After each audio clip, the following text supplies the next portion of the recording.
it. And allow me now to give the floor to Mr. Niklas Malkau, Niklas from GIZ. He is online. I just want to see with the technique if you can open his mic to allow him to give. Good morning, Rodrigue. Can you hear me?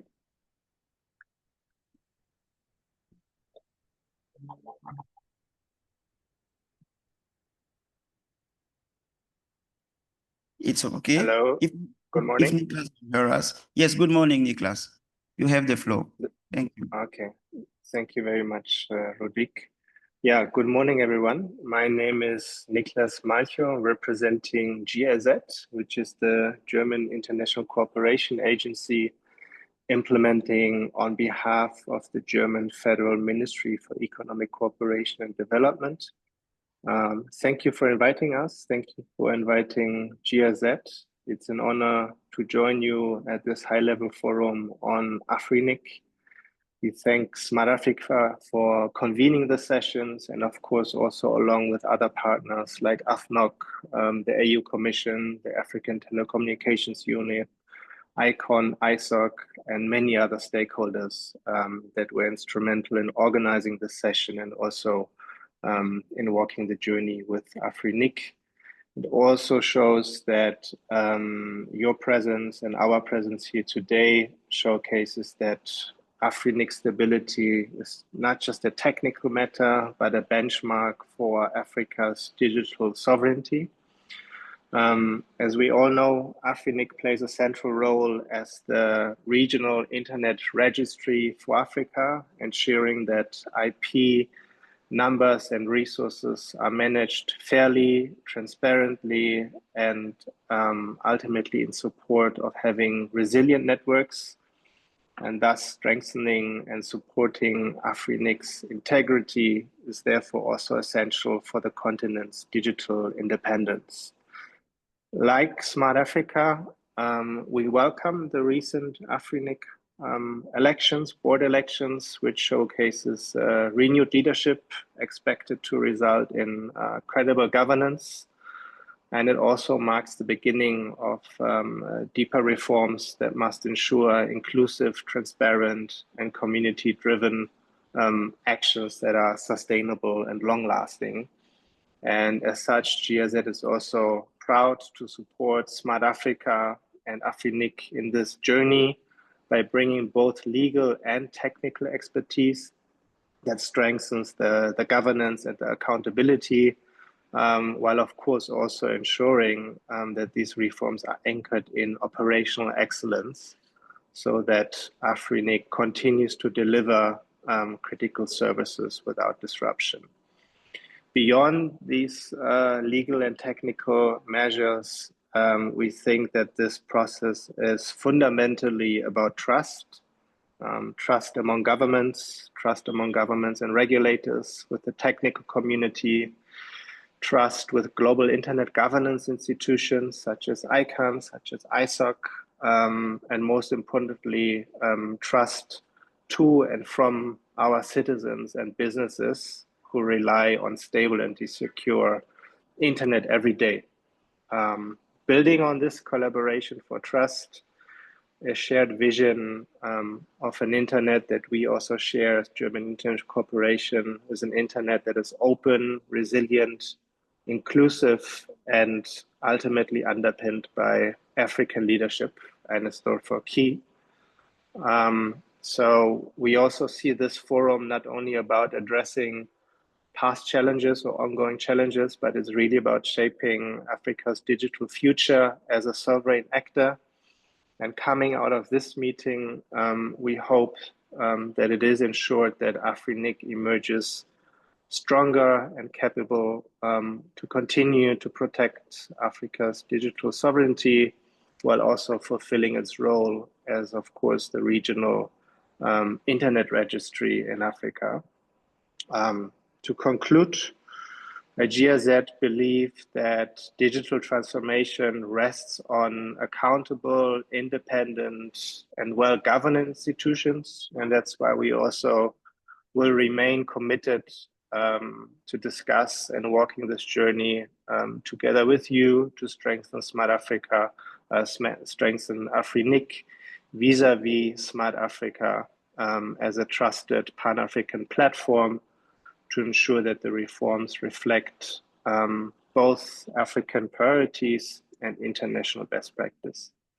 And with these brief remarks, again, thank you for allowing GIZ to attend this meeting, and I wish you good deliberations for today. Thank you.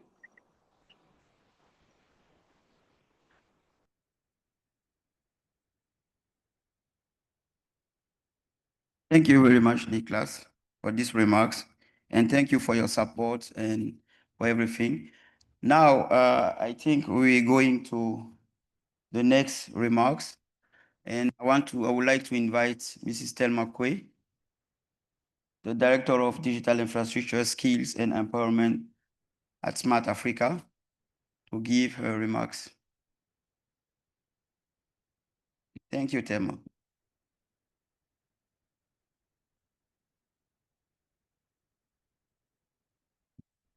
Thank you, Rodrigue. Thank you, Nicholas, and thank you to AFNOG.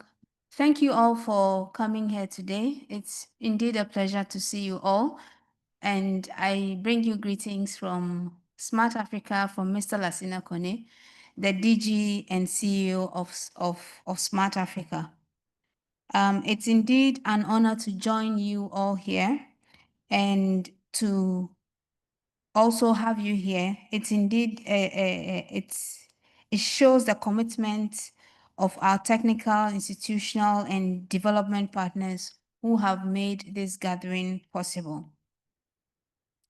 Now, I'm sure everybody here in this room knows about the situation we have been through with AFRINIC, and so I will not belabor the point, but to say that that crisis has tested all of us. It has tested our patience, it has tested our ability to come together, but most importantly, it has shown that when we come together as a continent, we are able to move forward and we are able to conquer. And so for us, you know, maybe for the benefit of those who are not aware of how it started as internal disagreements, and it grew into a matter of continental importance. And hence, our involvement as Smart Africa as it bordered on digital sovereignty of the continent. My brother from AFNOG mentioned how Smart Africa's involvement increased government knowledge and awareness of the situation, which we are very proud of, because we saw that in the past election, in the just ended election, the number of voters increased. At least it doubled. In the past, it had been quite minimal, and we're able to increase it. However, just to clarify that at Smart Africa, we bring together not only countries, but also private sector, academia. And so in addition to governments, we're also able to bring on board or bring awareness, key awareness to people or to organizations like Orange, like MTN, like Airtel, and the rest. And so for us, in moving forward and in the spirit of togetherness, and from the lessons we have learned in the past 1 year or so, we proposed the Council of African Internet Governance Authorities, CAIGA, which you would hear about as we go forward. What I want to clarify, though, is this is not a replacement for the community. We do respect the community that was in place from the beginning. We do respect the founding elders. We do respect the foundational elements of internet governance in Africa. And we know that this is not a quick fix to AFRINIC's issue. However, it's going to serve as a platform for open dialogue, for convergence, for cooperation. We hope that CAIGA becomes a space where Africa can consolidate diverse ideas, build resilience, and amplify its voice on the global stage. For instance, at ICANN, at ITU, and beyond, we want to increase Africa's participation, and not just, quantitative participation, but qualitative. We want Africans to go there, understand why they are there, give inputs, and shape some of these policies that come out of these convenings. And so today at the sidelines of AIS is very, very important to us. It forms a part of our road to CAIGA, and we want to listen to you. We want to engage and converge. Looking forward, next month at ICANN 84 in Dublin, we want your support to validate the blueprint that we're also putting together. Again, a number of you here are already part of the working group of that blueprint. And we also want, based on your input today, to be able to officially outdoor CAIGA, which will be with your active participation, of course. And then I take the opportunity to invite you all to our heralded summit, the Transform Africa Summit, to be held in Guinea-Conakry from the 12th to 14th of November. And this is where we showcase a lot of Smart Africa's projects. This is where we also have our board meeting where the heads of states meet. The last time we met was in 2023, where the board gave us the mandate to do what we are doing within the circles of internet governance. And so on the 12th November, we'll be meeting them and sharing the progress, and we hope to see you all there. As I end, allow me to also recognize AFNOG and the wider African technical community for your openness and constructive spirit.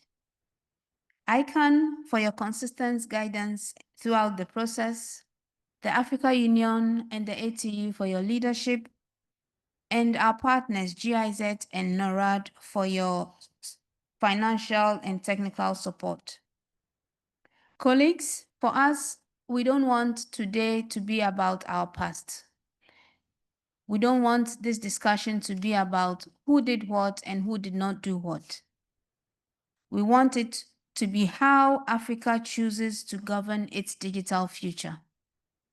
Our task is clear: to transform fragmentation into unity, uncertainty into trust, and challenges into opportunities. Let me repeat that. Our task here is to transform fragmentation into unity, uncertainty into trust, and challenges into opportunities. CAIGA may provide the convening table, but at the end, it is you, it is me, it is everybody here in this room. It is the community that will bring the solutions. And so if we act with clarity, collaboration, conviction, then Africa will not only safeguard its internet governance, but it will set the foundations for a sovereign, resilient, and inclusive digital future. And so I urge us all to continue this journey with one voice and one purpose, and allow me to use the opportunity to congratulate our just elected board members of AFRINIC, some of whom are here. We are very proud to have supported you, and you can always count on our support. Thank you, and I wish us all a successful day.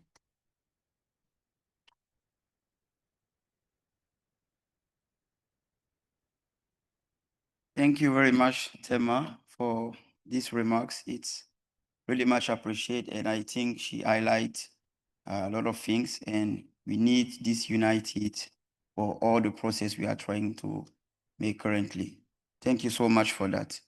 Allow me to move forward for the next point. Now we just finished the opening remarks, and we have some high-level intervention from ICANN, from Internet Society, and from ATU online. So I will give first the floor to Mr. Pierre Dangino. I hope he can hear us. If yes, you can just open his mic and allow him to speak. Can you hear us, Pierre? Yes, I can hear you, but can you hear me? Can you hear me? Hello? Hello? Okay. Hello? Ah, yes. Can Yes, you we hear can me? hear you, Pierre. Yes, we can hear you now, Pierre. Okay, good morning, everyone. And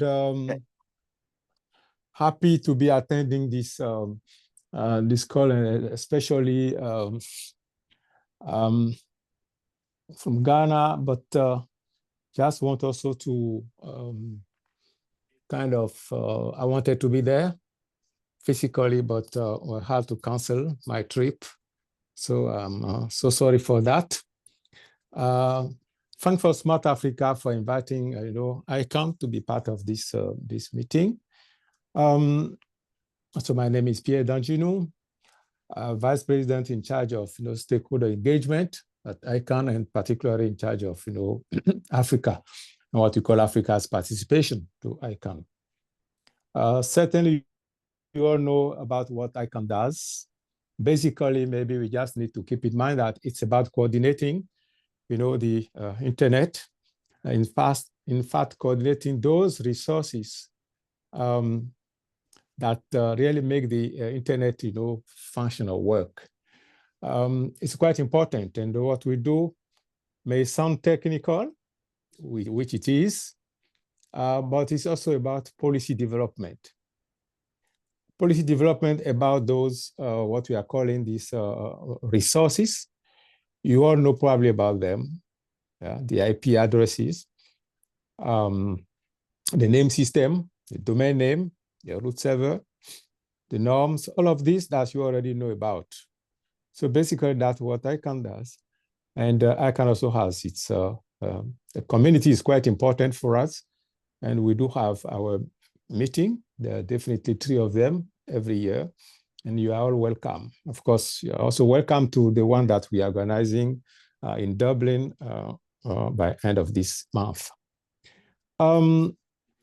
Also to kind of recognize your effort in what I might call, talking about the AFRINIC reforms.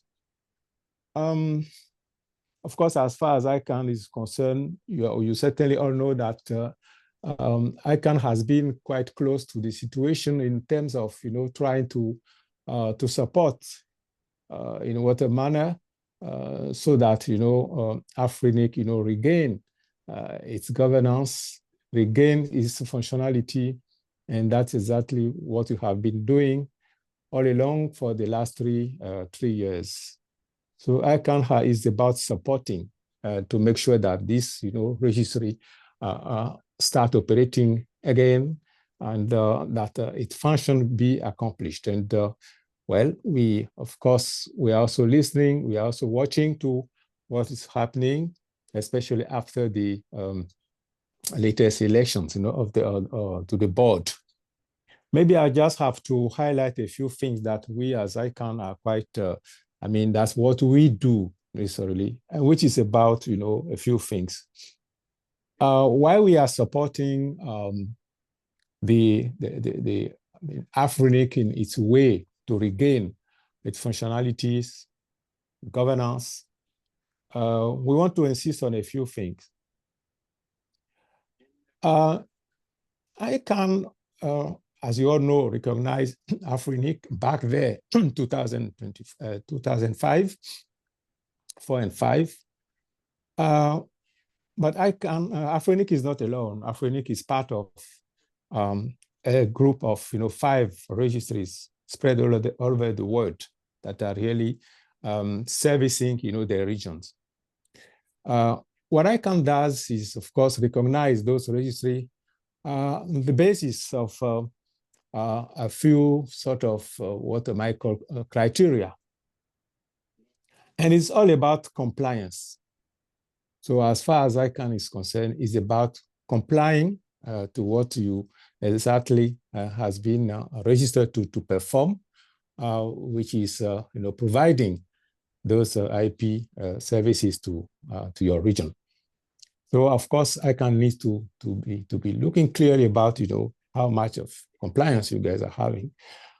And one of the way you also measure this is now, and it's this version now is under discussion right now, which is the ICP2. It is a tool that, of course, you might need to be really working on as you are talking about AFRINIC reforms. Those are quite fundamental. And these you might abide by those in terms of any new recognition or any sort of strengthening what you've been doing. So all of these are quite important. So the keyword for us, quite simple, is about compliance. As far as we are concerned, the support will always be there because you are part of ICANN in terms of you are registered for us. And I would like just to thank the community, because the AFRINIC community, the African community has been participating to ICANN, and we've seen the figures, we've seen the interest, and you are now contributing to the overall internet governance. We thank you for that. And basically, we'll be, of course, we're welcoming you to our meetings. With those words, well, I would like to thank again for the invitation, and also hope that you do have a quite successful meeting. Thanks again, and back to you, Rodrigue. Thank you so much. Thank you so much, Pierre. And thank you so much for these remarks. Really much appreciate. And we hope you will find the good health very shortly. Thank you so much for your engagement. So now we are moving for the next intervention. Bonjour. From On vient vous poser, monsieur. D'accord. S'il vous plaît. is with us. And thank you so much for accepting to be with us for this important meeting. Thank you, Rodrigue. Dear colleagues, friends, and partners, it's a great pleasure to speak to you today after such an important milestone, the successful AFRINIC elections. For the last few years, AFRINIC has been one of my greatest concerns, and I cannot describe the relief I feel in seeing us arrive at this moment. These elections mark a turning point, and I hope they will help AFRINIC regain its rightful place as a strong and trusted institution at the heart of Africa's internet community. Today, first and foremost, is a time for celebration. The challenges of the past years have taken a heavy toll on all of us. We deserve this moment in Accra, a moment to breathe, to reconnect, and celebrate together. It is also a time for gratitude. This milestone was only possible thanks to the dedication of so many individuals and organizations who fought a long and difficult battle. Some did so publicly, taking significant risks. Others contributed quietly, but with the same determination. Some stepped up to fill leadership voids, while others became the public faces of the struggle, sometimes unwillingly, but always with courage. To all of you, I say thank you. While I cannot name everyone, allow me to highlight a few whose efforts represent the many.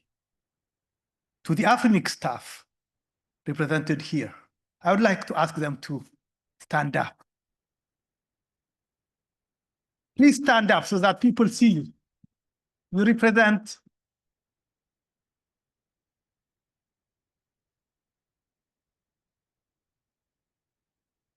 through years of uncertainty, you ensured that Africa continued to receive the internet number resources it needed. You carried on your mission, even when you did not know whether you would have jobs the next day. Your resilience is an inspiration.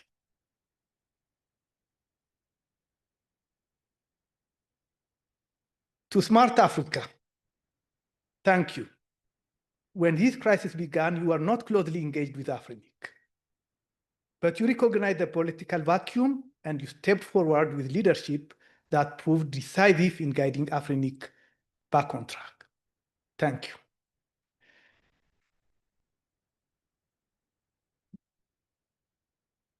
To ICANN, thank you. Your interventions, especially in the past year, were critical in preventing matters from worsening. And a special word of thanks to Curtis, whose leadership has been outstanding since he took this matter into his hands. To my organization, the Internet Society, and our chapters across Africa, thank you for standing firmly with AFRINIC in the most difficult moments. To all those who stood for AFRINIC elections, thank you for your commitment to serve. And congratulations to those who are elected. You will have our support as we work to steer AFRINIC into a better future. And beyond this, the F-Star organizations, as well as many organizations and individuals, some from the technical community represented here today, who made vital contributions, some large, some small, but all essential. Many of you may not wish to be named, but please know your sacrifices mattered. Africa's internet community will not forget. Colleagues, while we celebrate, we must also reflect. The milestone is not the end of our challenges. It is the beginning of a new chapter. The last few years revealed deep weaknesses in AFRINIC and in our technical community. We must ask ourselves, why did it happen? What were our vulnerabilities? How do we ensure this never happens again? From my perspective, the crisis arose because we were too weak. Other regions faced similar pressures, but we stood them better. We did not. Why? First, in the open discussion, we allowed toxic behavior to take root. Many of us were discouraged by the tone of online and offline debates.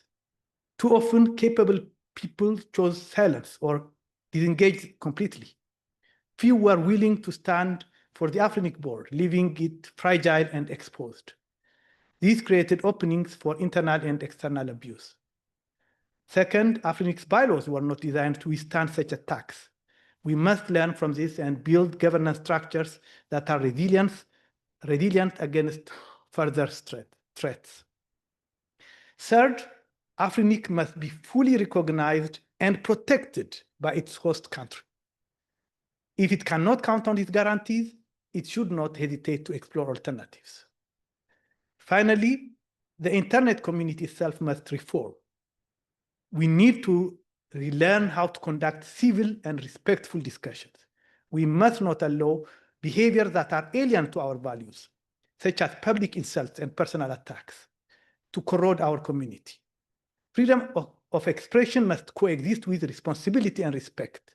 We should adopt and enforce code of conduct that reflect the best of African culture, dignity, mutual respect, and dialogue.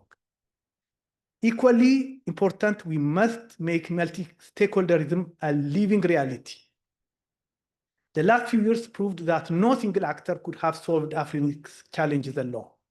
It took governments, the technical community, civil society, and other partners working together. This is how we succeeded, and this is how we must continue. Friends, this is not the end of the journey. It is the beginning of a stronger future. The events of the last few years tested us, and many of us are tired. But now is the time to re-energize, to move forward with determination, and to rebuild the African internet community and its institutions stronger and better than before. Thank you very much.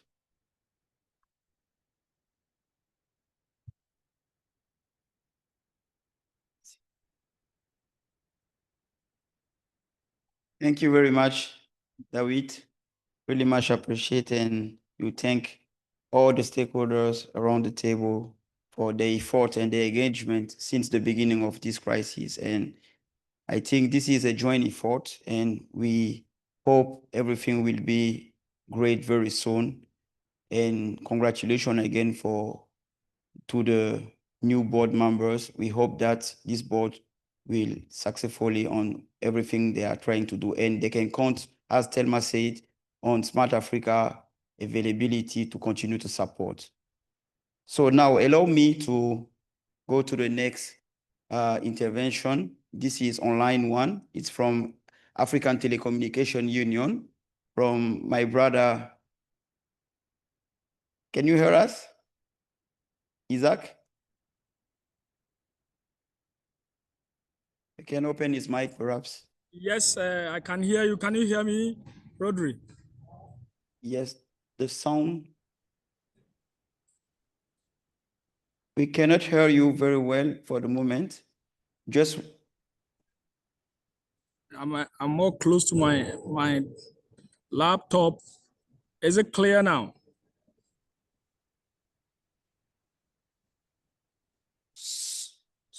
So sorry, Isaac, we cannot hear you very well. Just wait 1 second, few seconds.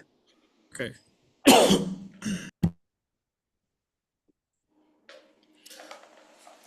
Rodrigo, I can hear Isaac from my side here. Okay, now it's okay. We can hear you. Isaac, you have a... Let me try once again and see. Can you hear me now? Is it clear? Am I audible now? Yeah. Excellent, excellent. So let me say good morning in Ghana, and actually it's a good afternoon here in South Africa.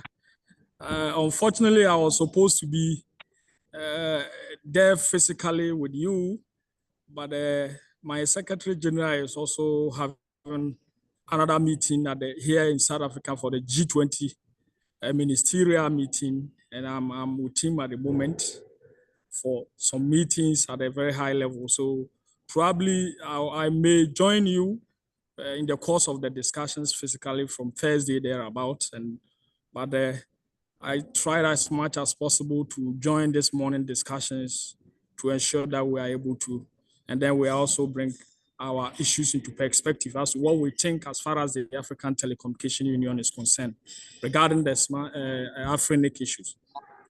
So on behalf of the African Telecommunication Union and also the Secretary General, we would like to thank Smart Africa and the team that have set up this meeting for us to provide our perspective as far as the issue that is going on is concerned.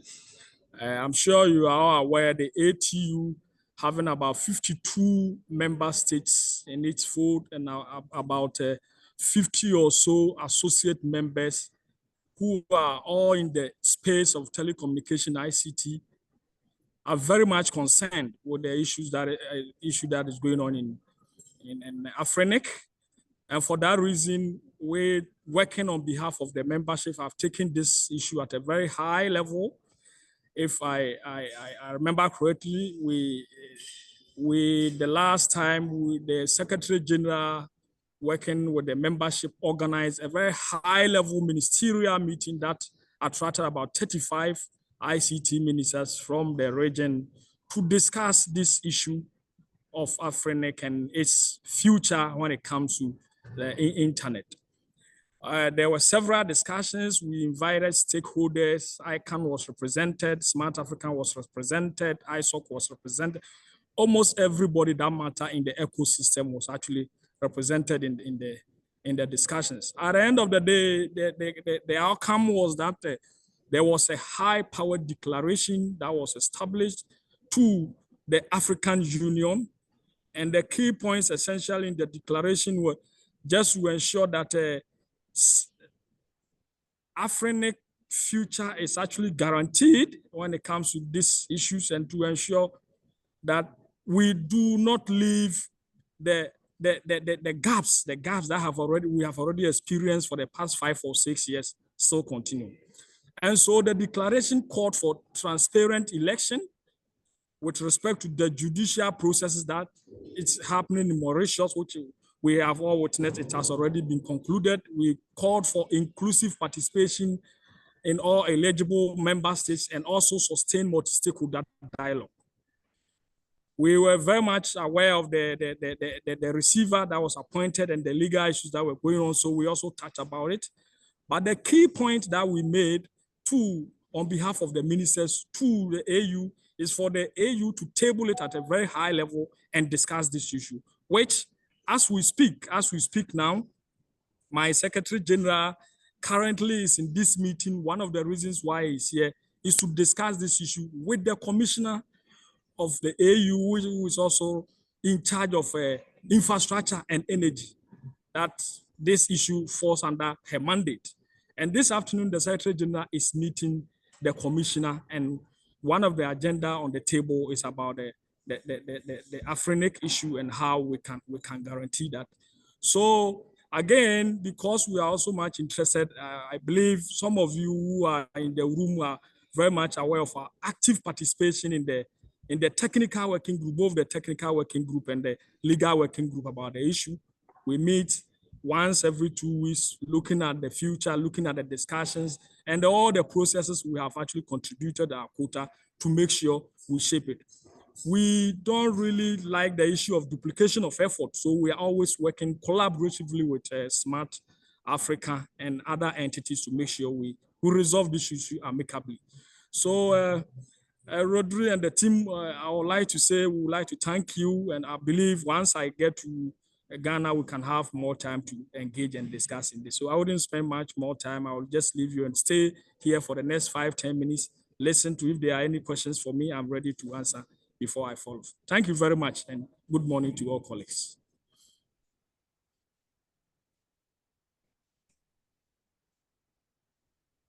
Thank you to you, Isaac. Really much appreciate and have a safe trip. And we hope to see you in Ghana very shortly. Thank you so much. After this intervention from Isaac, from Atu, we are moving now for the first part of the presentation before the coffee break will be held in 10 a.m. So I would like, if you allow me, just to go, we make the family photo first, so I miss it. And so we make the family photo and we will be back very shortly for the next presentation on Smart Africa and the reforms for AFRINIC. We will hear the consultant. We have a consultant work closely with ad hoc committee. I think that most of you already knows about this ad hoc committee, and we hope that this restitution will help you to see how we want this reform to go on. So I don't know for the photo where you think we can make it. For the photo, outside or here? We can make it here? We'll do it here. You can do it here. Okay. Okay. So I would like to invite everyone to come in the front here for the family photo. Thank you.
Yes. So thank you very much. Thank you very much for the family photo. And I'm sure that this will be a very nice photo, a very nice picture. So allow us to move forward for the next item of the meeting. Now we are going in the main content. And if you allow me, oops. Okay, great. So if you allow me, I would like to invite first Mrs. Thelma Kwe, because in this part we are going to present everything regarding AFRINIC reform process, the status, update, and next step, everything. But before that, we would like to present SMARTAFRICA, of course, quickly, and Internet Governance Framework. This is a framework we are working on for for Internet Governance in SMARTAFRICA, and we will share with you all the progress since the beginning. And of course, we hear from the consultant as well on everything they are doing currently. So thank you very much, Thelma. We give you the floor for the SMARTAFRICA presentation, overview, and Internet Governance Framework. All right. If you want to back. Okay. Thank you, Rodrigue. And once again, thank you for your attention. And I'll give an overview of what Smart Africa is about and our mandate as well. So Smart Africa in 2013 was an idea by 7 heads of states at the time. The heads of states realized the need to accelerate the digital transformation of Africa, and they came together to agree on a 5-point manifesto. And the principles were to put ICT at the center of economic development agenda, to improve access to ICT, especially broadband, to improve accountability, efficiency, and openness through ICT, to put the private sector first. And then finally, to leverage ICT to promote sustainable development. This manifesto was endorsed by the African Union in 2014 at the Heads of States meeting in Addis Ababa. Oh, thank you.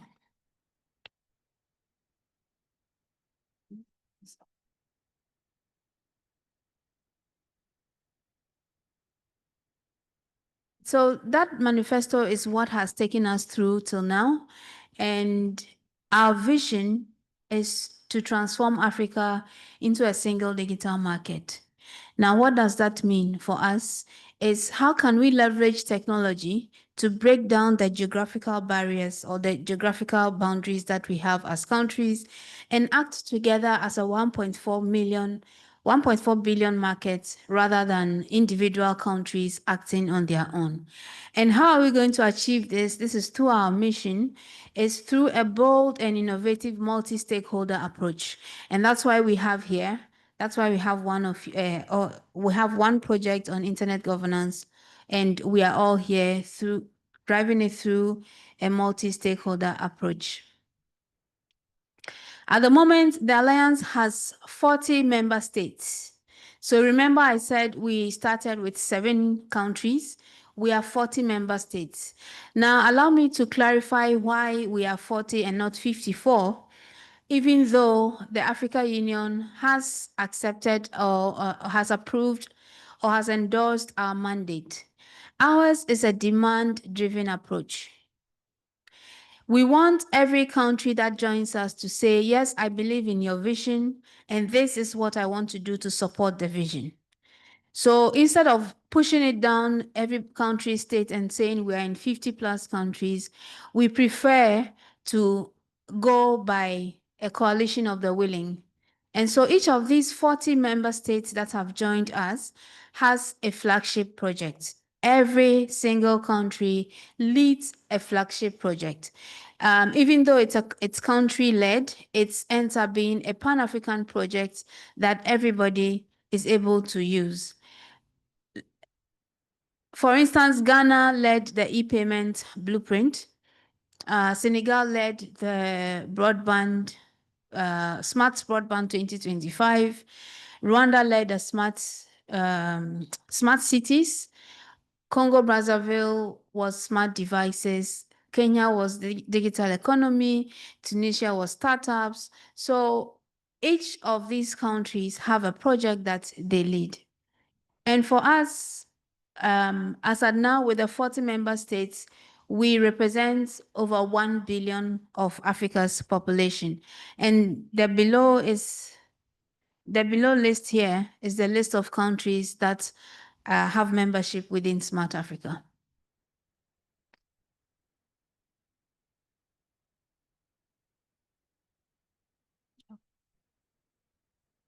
Remember, I mentioned earlier in my speech that we are not only a coalition of country states or country members, we also have private sector members. So you would see in your view the list of international organizations that are our partners. We have AUC, the African Union, we have the European Union, we have the German Development Corporation, we have the World Economic Forum, World Bank, the AFDB, and those are the international organizations. Of course, AFRINIC is also there.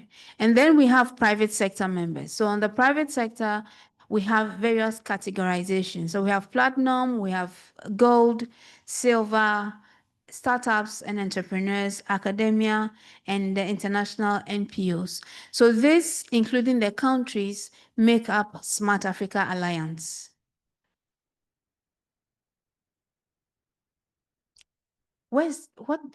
In which direction should I take?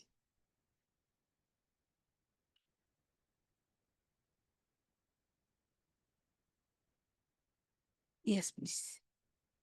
You want to move forward? Yes. Like this. Oh, this? Oh, thank you. To point out here. This way. Okay, Yes. thank you.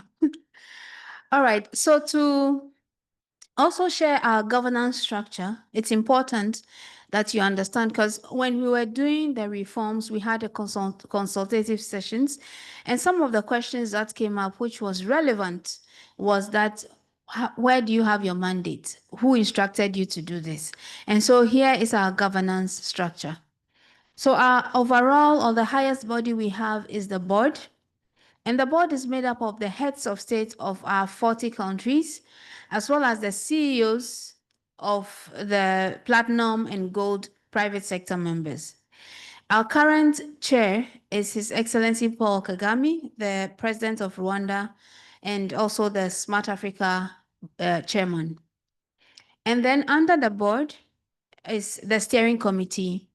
Now, the steering committee is led by the African Union and the ITU, the International Telecommunications Union.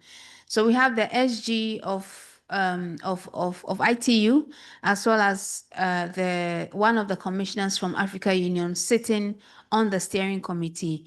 Now, the steering committee guides our operational strategy, budgets, and what are the projects, what are the priorities that we get into.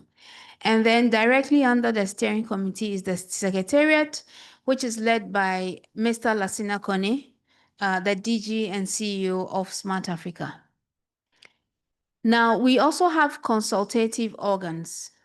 So these organs support the main organ, which is the board steering committee and secretariat, to be able to thrive and carry out a lot of the work that is approved at the board level. We have the Council of ICT Ministers, which is all the ministers from the 40 countries coming together, meeting, and discussing matters of jurisdictional topics. We also have the Council of African Regulators. These are mostly the telecom regulators. Now, for this body, we do go beyond the 40 members. So we work with all the 50+ countries across Africa for the CAR. We call it CAR, Council of African Regulators. And then we also have CAITA. CAITA is the Council of African Information and Technology Agencies. So these are we call them the implementers of our projects. So in Ghana, think of NITA. I don't know what it is in your countries, but these are the IT agencies that have come together to be able to implement projects that are approved by the steering committee, validated by the Council of ICT Ministers. And of course, we also have the PSF, the Private Sector Forum, and this is a gathering of all our private sector partners. Now, recently, we've added 3 more. We have the African Artificial Intelligence Council. This is currently being created. We sent out call for applications and it's being put together. We are looking forward to launching it during our annual summit, Transform Africa Summit in Conakry. We also have the African Network of Cybersecurity Authorities. This is on cybersecurity. It's been around for about 3 years. It has, through our support, it's been able to create its 5-year strategy. We have the operational strategy. We also have the leadership currently with Ghana and Morocco. And finally is CAIGA. Now you see CAIGA in blue because it's not launched yet. And we'll be presenting our overall strategy to you, receiving your feedback. And if everything goes well, we look to launch this during the Transform Africa Summit. So CAIGA simply means the Council of African Internet Governance Authorities. And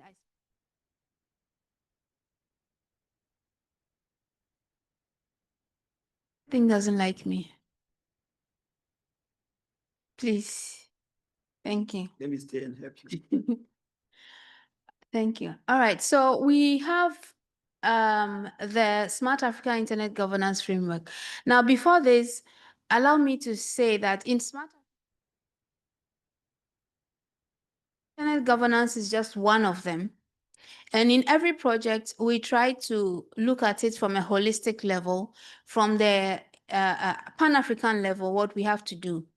In some cases where we already have existing documents, we leverage on the existing documents to implement and go down to the national level. So for instance, if you take data governance, for instance, the African Union already created a Pan-African data policy framework. So we adapted it, used it for a blueprint, and now supporting countries to develop their individual national strategies and also building capacities around it. Now, when it comes to internet governance, we checked and saw that it was quite vacant in terms of structuring, in terms of policy. And so we came up with this framework. And this framework is based on 4 pillars underpinned by 2 main focus areas. The first is to increase African representation. When you attend a lot of these internet governance events or policy discussions, you realize that either Africans are really underrepresented, and the few Africans that are present sometimes do not understand what's going on. And so we want to be able to increase representation by building capacity, by bringing awareness and throwing more light on internet governance.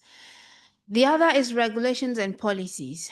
So what are the structures that guide our internet governance? What are the policies?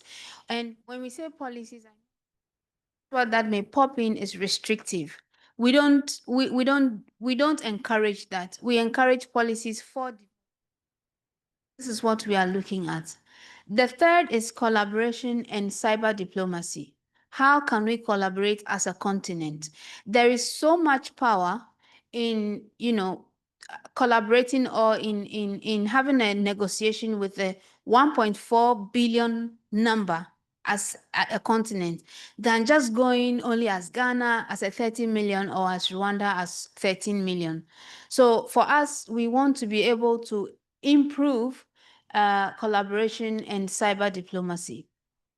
And finally is our infrastructure sovereignty.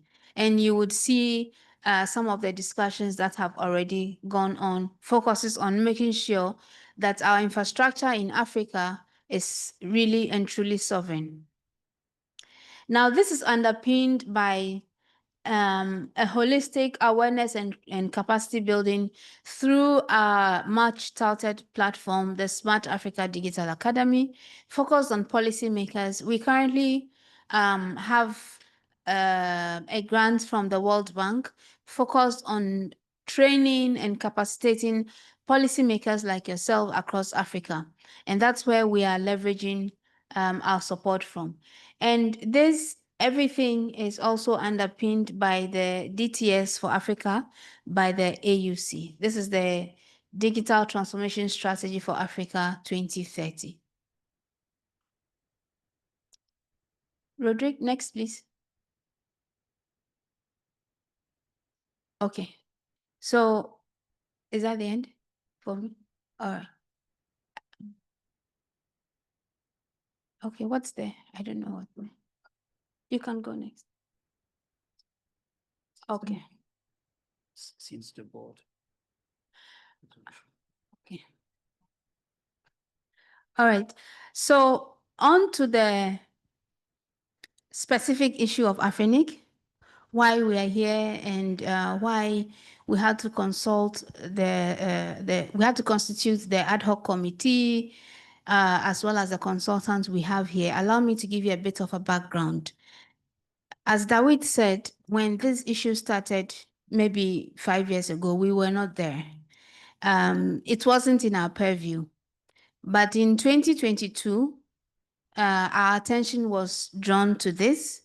And for us, because of our vision, because of the vision to transform Africa into a single digital market, it was important to get involved because there's no digital without digital infrastructure, and there's no digital infrastructure without IPs. So it was important for us to get involved. And so in 2023, which was the last time we had our board meeting, we brought this matter to our heads of states in Victoria Falls. And they gave us two things to do. One was to reevaluate the immunity privileges of AFRINIC as an organization and see how we can bring AFRINIC at par to other organizations that are similar, serving the continent. And the other was to engage the Chinese government due to the major litigant being a Chinese national.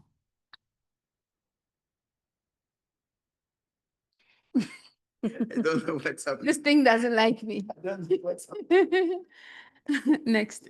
Okay. Just this slide. All right. So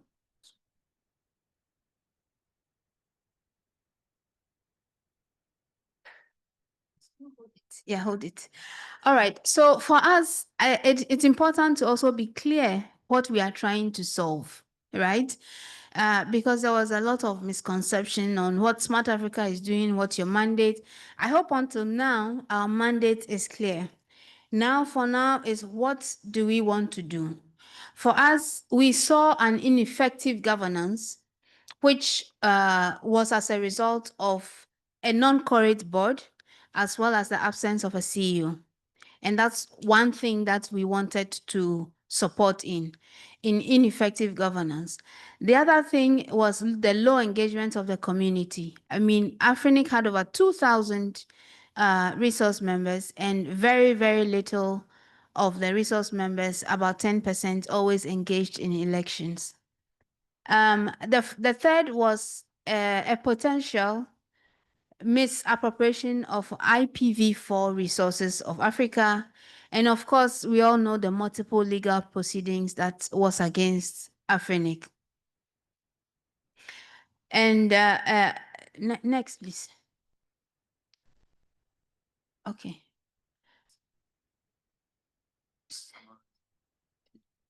All right. Okay. So in doing that, we had in the last slide, you saw what we were trying to solve.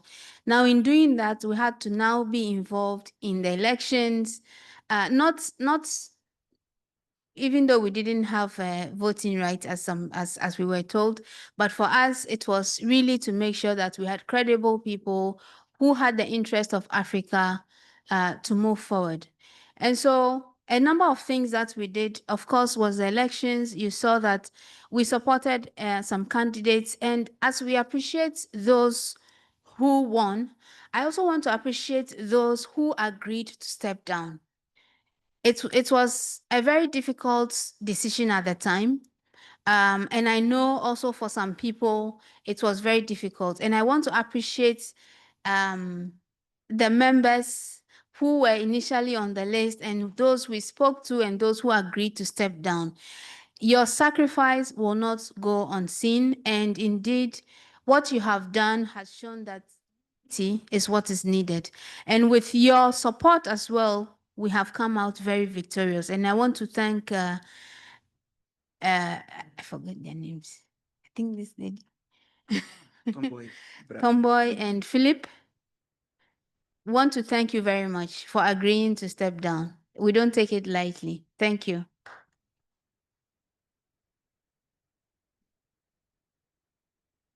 Now, there were a number of other interventions.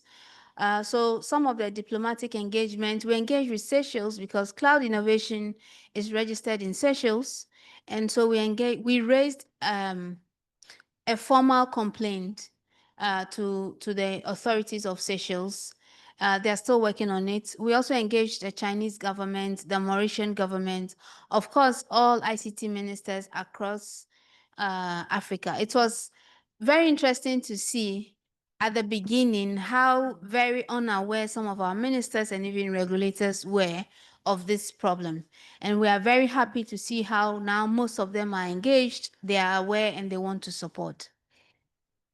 On the governance aspect, based on the mandate from our board, we set up a 9-member ad hoc committee.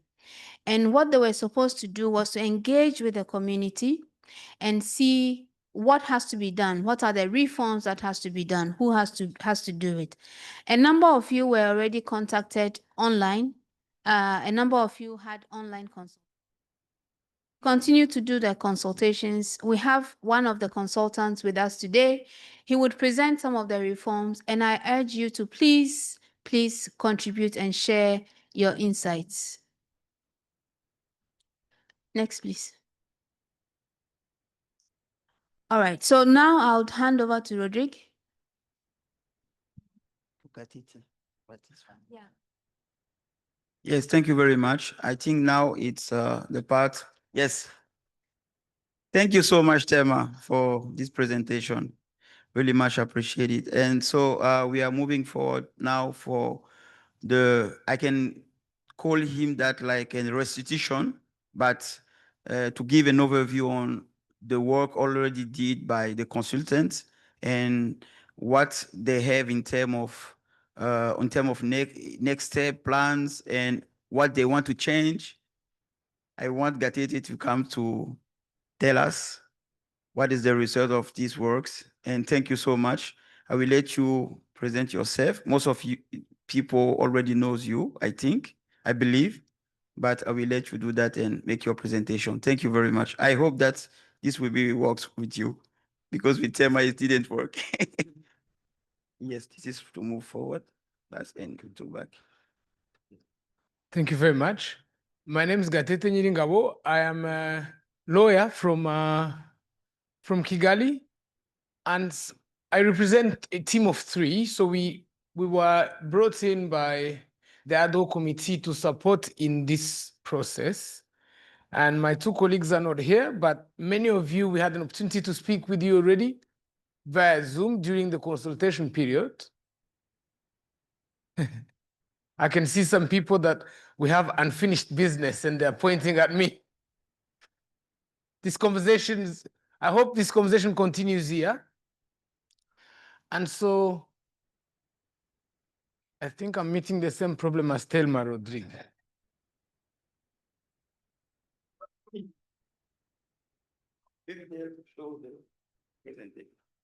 So I have to press looking this side. No, I think that it's a technical issue. No, it's going too fast, too far. Yes, now it's random and forward, right? Right. Okay. Thank you. So when we come in, there's a set of problems, but there's also some things that start to fall into place. Remember, when we got there, immediately the government of Mauritius came and declared AFRINIC, what they called a declared company. So this was already some encouraging step. And so we were encouraged, even though we were supposed to look at the problems and have consultations, Mauritius was finally also doing something. So it was not all a situation that was lost. So what did we do? We came and we were told many, many problems. But then we said, all right, so what are the solutions? So that's how we went around. We scheduled the challenges that Thelma has already spoken to you about. The challenges, the accounts of the company had been frozen. There was no CEO. The company was facing several legal suits and so on. And so when we came in, we said, all right, so the problem here is that we are trying to fix a problem within a system that is the problem. In my mother tongue from Rwanda, we'll say, ikibuga cyanyereye. It means the playing field is slippery. So even if the rules of the game is rigged and the field is slippery. So the first thing that we suggested was, let's look at a situation where AFRINIC can be taken out of this playing field, because it had lost systematically most of its of the lawsuits that were lodged against it.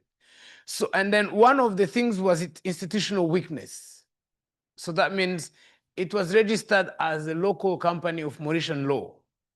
As a result, everyone in Mauritius could sue it. Yet AFRINIC is an international organization that is represented by all of you gentlemen here. So we said, this playing field is not, this field is rigged.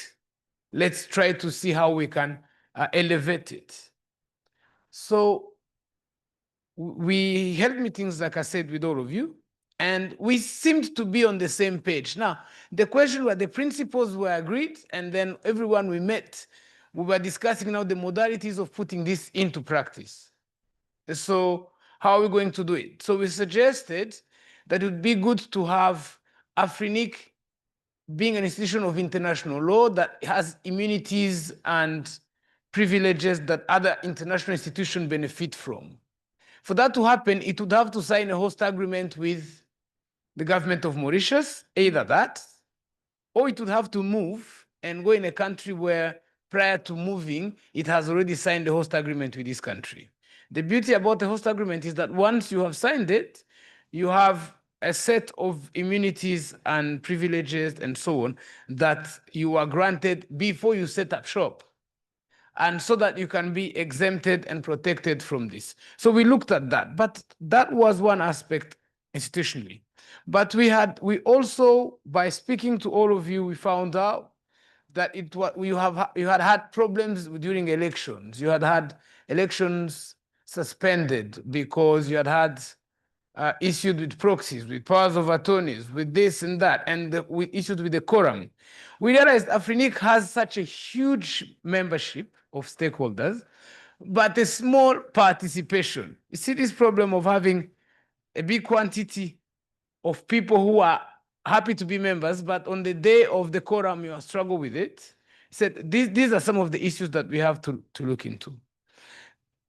So we looked at the governance, we looked at the how much does the board interfere with the work of the executive department, how much are board members active, how much are other organs interacting with each other or effective, and so on. So what we have here, we have a set of documents that I imagine the ADO committee will avail to all of you that we produced. But all of this are a reflection of the feedback that we got from you. And in fact, one of the documents explains this is what members suggested, this is what they believe is the way forward, and so on. But all these documents, this PowerPoint is an overview of it all, as you can see, but it's all captured in a draft bylaw reform document that I suggest I was asking Rodrigue if it can be shared to you after these discussions happen, so that you can look at the bylaw reforms, because the bylaw reform says things, for example, like let's phase out proxies in the elections. Let's strengthen, let's create an accountability charter that AFRINIC can sign, an accountability charter that talks about a prudent allocation and management of IP addresses, so that no one person, no one company comes and takes 2, 3, 4 million IP addresses on the go, and so on. Let's have, so let's have a, let's have an institution that is regulated not by Mauritian law, but by the Vienna Convention on privileges and immunities and so on, by a host country agreement. You know, these types of things are in a bylaw draft reform that is available here, that is going to be shared with you all. And so these are some of the things that we suggested. And so new legal in brief, new legal status, diplomatic immunities, and potential for changing relocation. So there are two schools of thought as of now. Some say, right, we can stay in Mauritius, because Mauritius, while we were doing this work, Mauritius started showing signs of saying we didn't know. And it was the argument, which is very valid, was, listen, we are a new government. We just came into power. Those who are here before, they have all sorts of, you know, like in every African country, when you have a new government, they say they're the reformists. They are not the previous incompetent government. We are willing to act. So we thought the best way would be, if they are willing to act, by acting we mean they have to elevate. So by saying AFRINIC needs to change jurisdiction, it doesn't have to physically change jurisdiction. It can change legally jurisdiction. So it leaves Mauritian law so that every individual in Mauritius can't sue them, and becomes an international organization still in Mauritius with all the immunities. Or if they can't achieve that there, then that's when they relocate. There's another school of thought of people who have gone through this process, who still hold the stigmas of the struggle of all these years, who are encouraging that the organization leaves at once. So these are some of the things that we thought we'd submit to you here. But we have about 8 documents that we developed. One of them is the methodology of how we consulted, because the ad hoc committee was saying, listen, we want as big a consultation as you can. We've been on this process for about 2 months now. We consulted wide, and I can see people here whom we haven't finished the conversation, and hope we continue at the coffee break. Yes, and so we have several documents.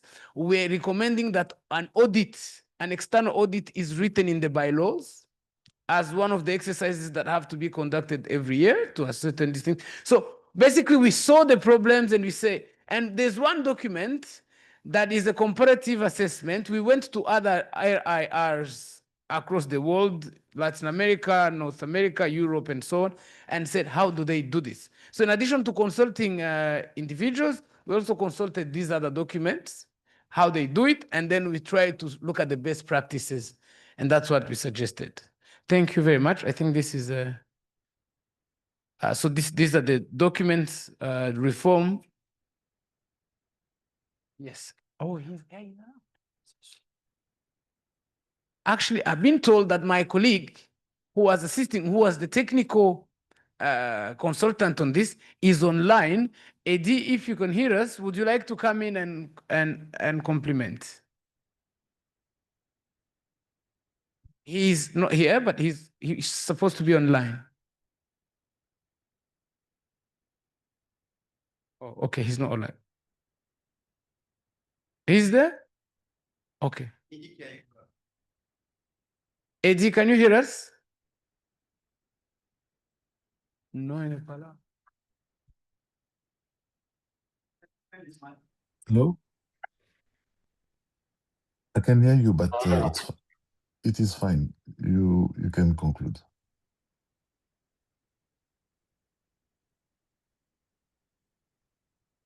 So Eddie believes that I was faithful to the mission of the team.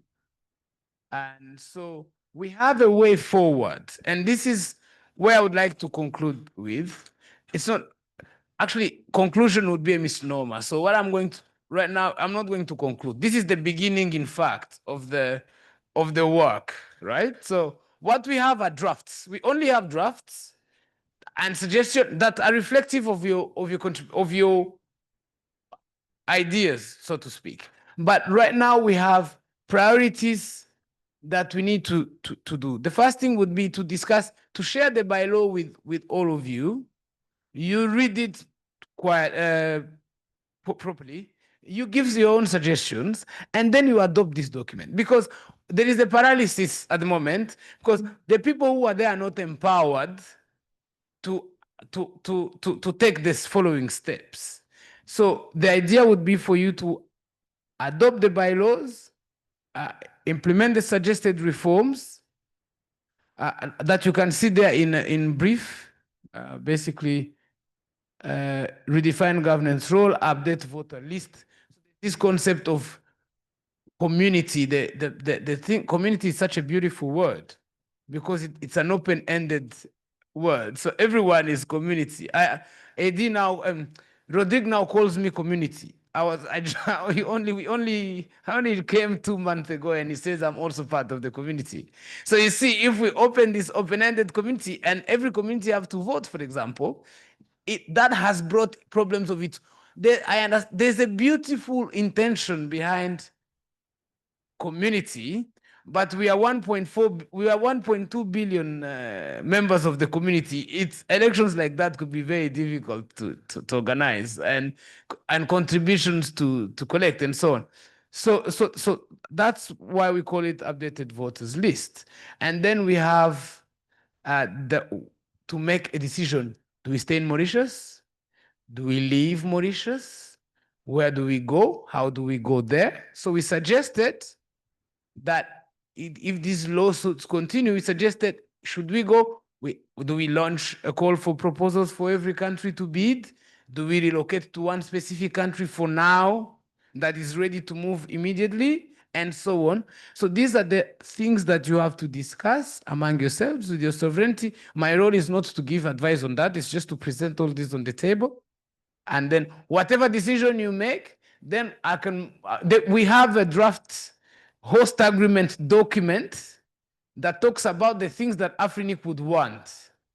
It's also one of the documents that will be shared with you. In other words, it has immunities of premises, of assets, of staff, of premises, of bank accounts, of communications, so basically full immunity that would benefit, for example, an embassy that you know here. But then there was a question during the consultation saying, do this immunity also shield staff of AFRINIC from their wrongdoing? I said, no, this is third-party opposed immunities. I don't know if we understand each other. So I'm preempting this question because I think it might also come back. Is because does this give full rights for staff to do whatever they want? I said, no. Within AFRINIC staff are regulated by internal rules and regulations, and they're liable to the institution. These are immunity against third-party lawsuits, including the government of Mauritius itself. You have to protect yourself against that, and their courts and their systems and their citizens and so on. And so basically the ball, as far as we're concerned, our mission is this, the first part is over. The ball is in your court to adopt these things and then come out with a stronger institution that is going to be effective and functioning and fulfilling its actual mandate. Instead of staying in court, its job is to be developing internet on the continent, isn't it? So thank you very much.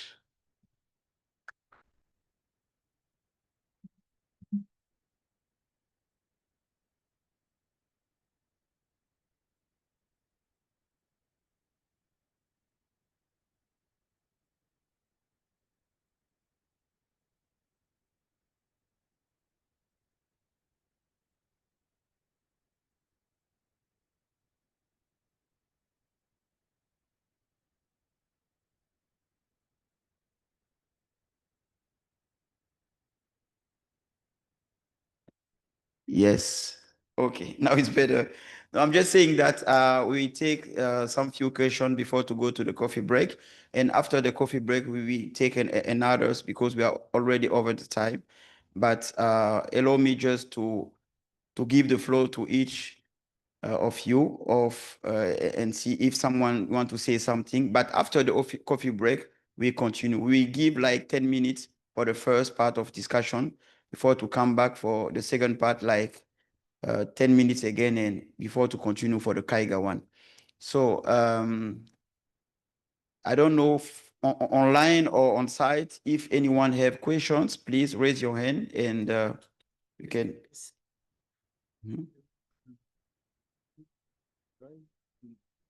Oui, je vais faire ça. Yes. If you see raise hand online as well, please let me know. Yes. Okay, we will start with this is Constance from Gabon. Allô? Bonjour, je suis Madame Constance Mbiongo de l'Autorité de régulation des communications électroniques et des postes du Gabon. Donc, j'avais une question concernant la situation, en fait, le rôle du régulateur maintenant que AFRINIC a renouvelé son conseil d'administration. Parce que tout au long du processus, nous avons été sollicités dans le cadre du Conseil africain des régulateurs. Et maintenant que le processus est arrivé à ce niveau, on voudrait... Pardon? C'est bon? C'est bon? OK, voilà. Donc, c'est là ma question. Quel est notre rôle maintenant que ce conseil a été renouvelé? Merci. OK, merci beaucoup. On va peut-être prendre d'autres questions et regrouper toutes les questions d'abord avant de reprendre un à un. Maybe others hands, others questions. Yes, Roderick, please, there are two questions online. Okay. Mr. Ben Robert has raised his hand. Okay, Ben. Hi, Yes, we thank you. can hear you. We can hear you, Yeah, Ben. hi.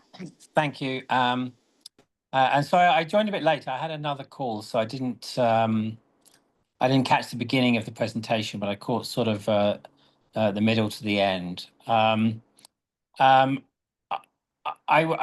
I'm looking forward to receiving the whole documents and having a look at it. So my name is Ben Roberts. I'm a newly elected director of AFRINIC. I think that one might need to, the stuff around changing the bylaws. I think we have almost certainly bylaws of AFRINIC have proved to be part of the problem. So reforming the bylaws, would need to be done as a priority in any way. So if recommendations around reforming the bylaws are part of what wrapped AFRINIC up into its own problems, by being stuck, unable to elect directors and having no quorum and all these other things that basically were, things that were not thought out well in the bylaws, well in the first place. And I just think that the idea of running to a neutral status for immunity is a noble idea, but the court cases are already in progress. So one can't switch to an immune status without dispensing of the legal challenges. So it's a nice idea to have done in the first place in such a way. But now with where things are at, it's going to be difficult to make that kind of reform without dealing with the problems at hand. So I'm looking forward to reading the documents, but I'm just a bit concerned that immunity shouldn't be considered as a means to get out of jail free, as it were. It's you still have to have the right governance in place in the first place. So the bylaws being fixed is absolutely key before thinking about the second option. Thank you.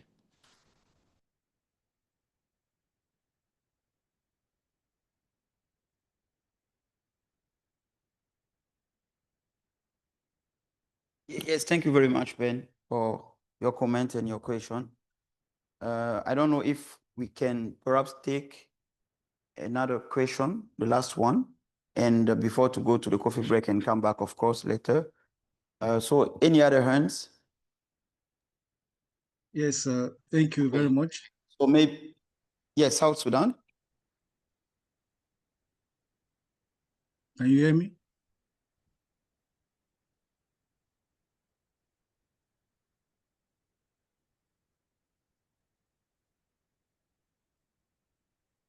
Okay, thank you. I'm Papito Kwaji from the National Communication Authority of the Republic of South Sudan. I think my question is the issue of duplication.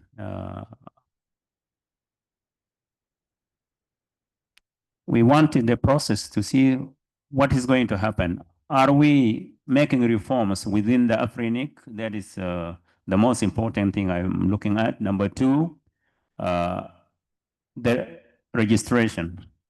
I think from the regulatory point of view, I will consider IP addresses just like any other rare resources, like frequency or any other thing. So if it is a rare resource, why should we accept as a continent to allow a locally company to be the one handling a continental issue? And did the committee compare this with other continents or no? This is my question. Thank you. Thank you. Thank you so much for this question. I saw others hand online too. And we will take these two others ends in response to go to the, and we will go to the breakfast, to the coffee break before to come back. So I can see, yes, Christina Arida from Egypt and Dr. Jimson. Yes, Dr. Jimson is there and Theonestes Kineruan Sanga. So then we take Christina Arida from Egypt first. Thank Yes, you, Christina. Rodrigo. Can you hear me? Yes, we can hear. Yes, Wonderful. we can. Okay, I would like to thank you very much for the opportunity to present a view and for actually organizing this session, and to everyone who was involved to do that. And it's a pity we could not be with you. Would have loved to, but it wasn't possible, unfortunately. At this stage, and not to hold you from your coffee break, I just want to make a very, very short comment, which is maybe related to CAIGA. I know we're going to have another session, if I'm not mistaken, about CAIGA and details.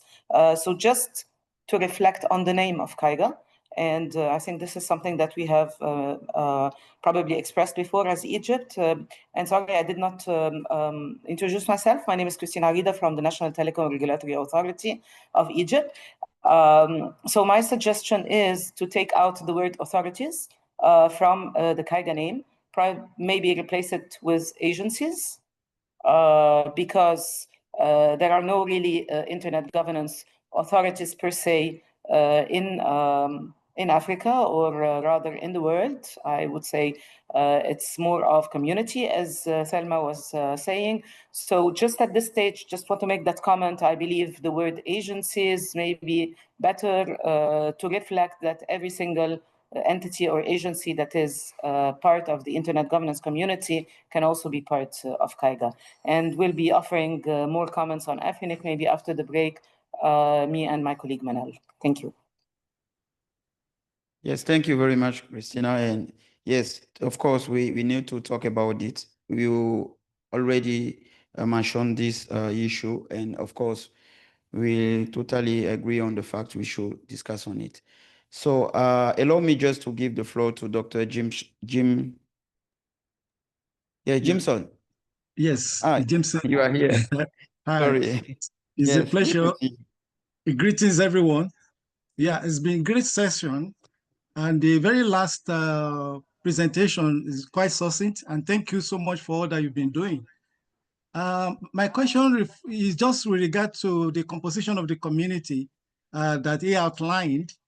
I noted that the private sector was not mentioned, though there is a mention of ISP, which represent, of course, the technical, the academic institution, the civil society, but there's no note of private sector being part of the representation that should be necessary in the new community. So I think that is an omission. Please, can we take note of that? Thank you.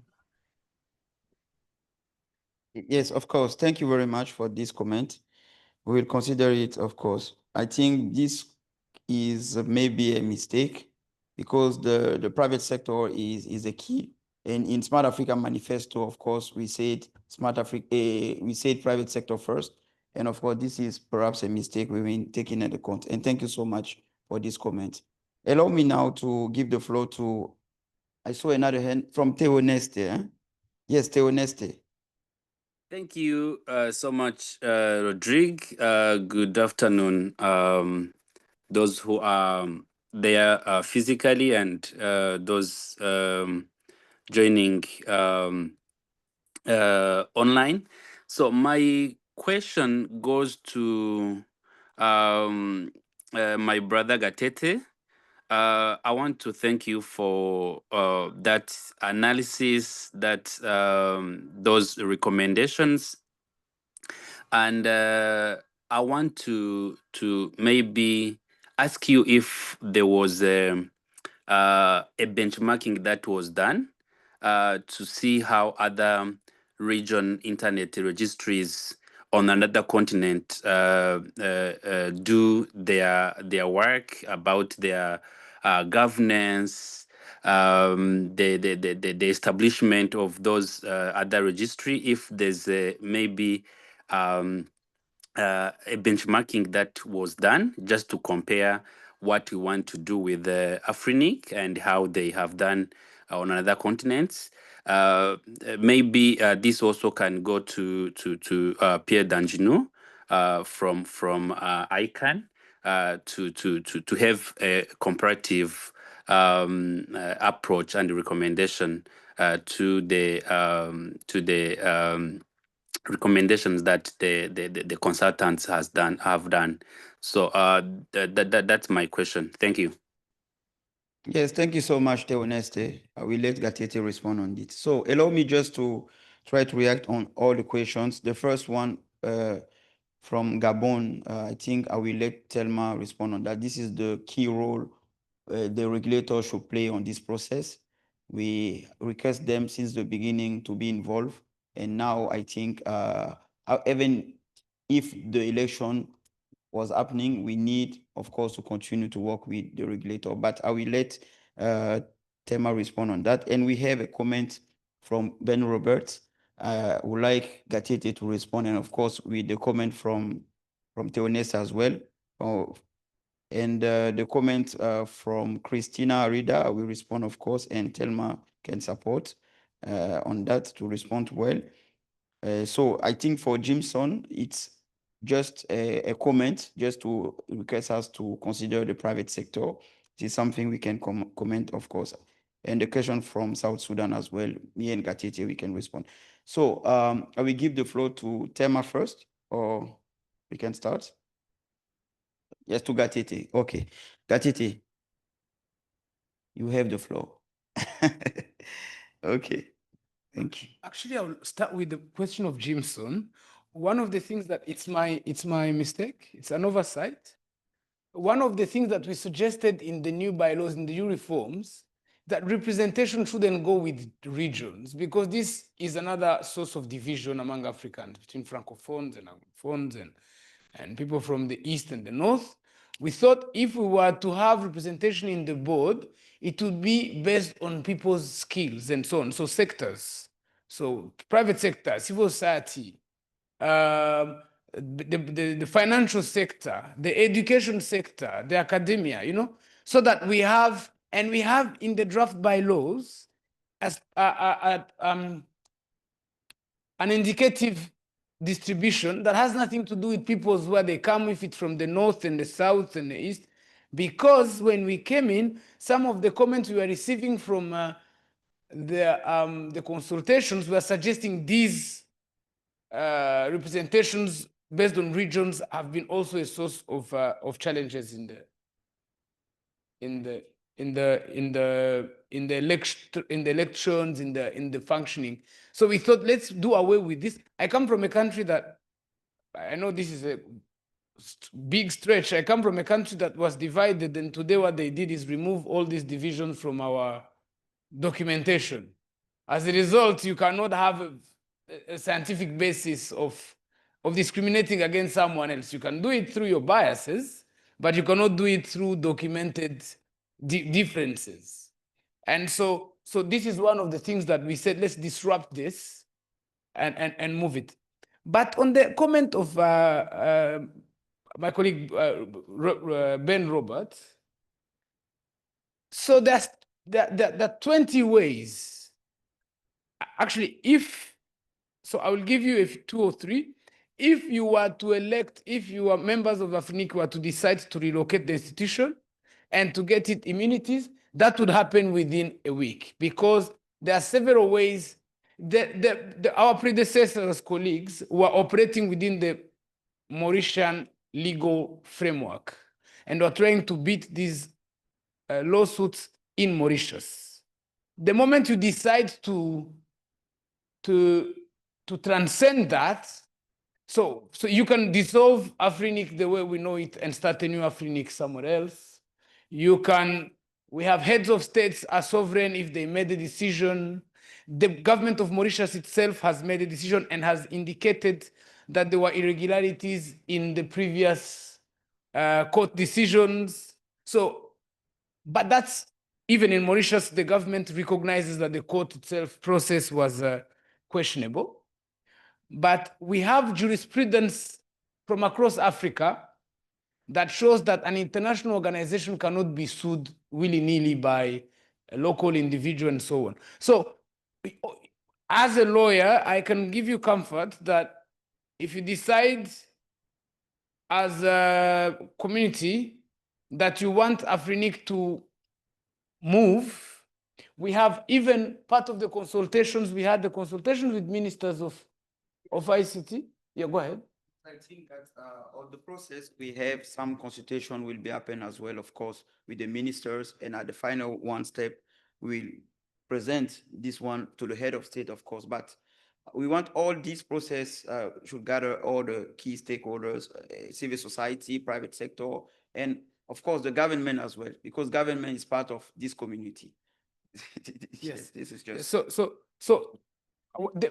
yes. Go ahead. Sorry. Well, okay, no problem. Yeah. Okay. Okay. You can open the mic.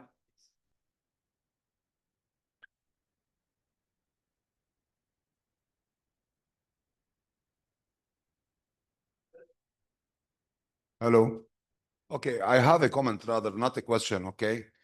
I believe you are engaging governments, and governments are very welcome to participate in the governance issues and the regional internet registries and everything else. But we are not engaging the real members of AFRINIC who are going to vote on any amendment on the bylaw.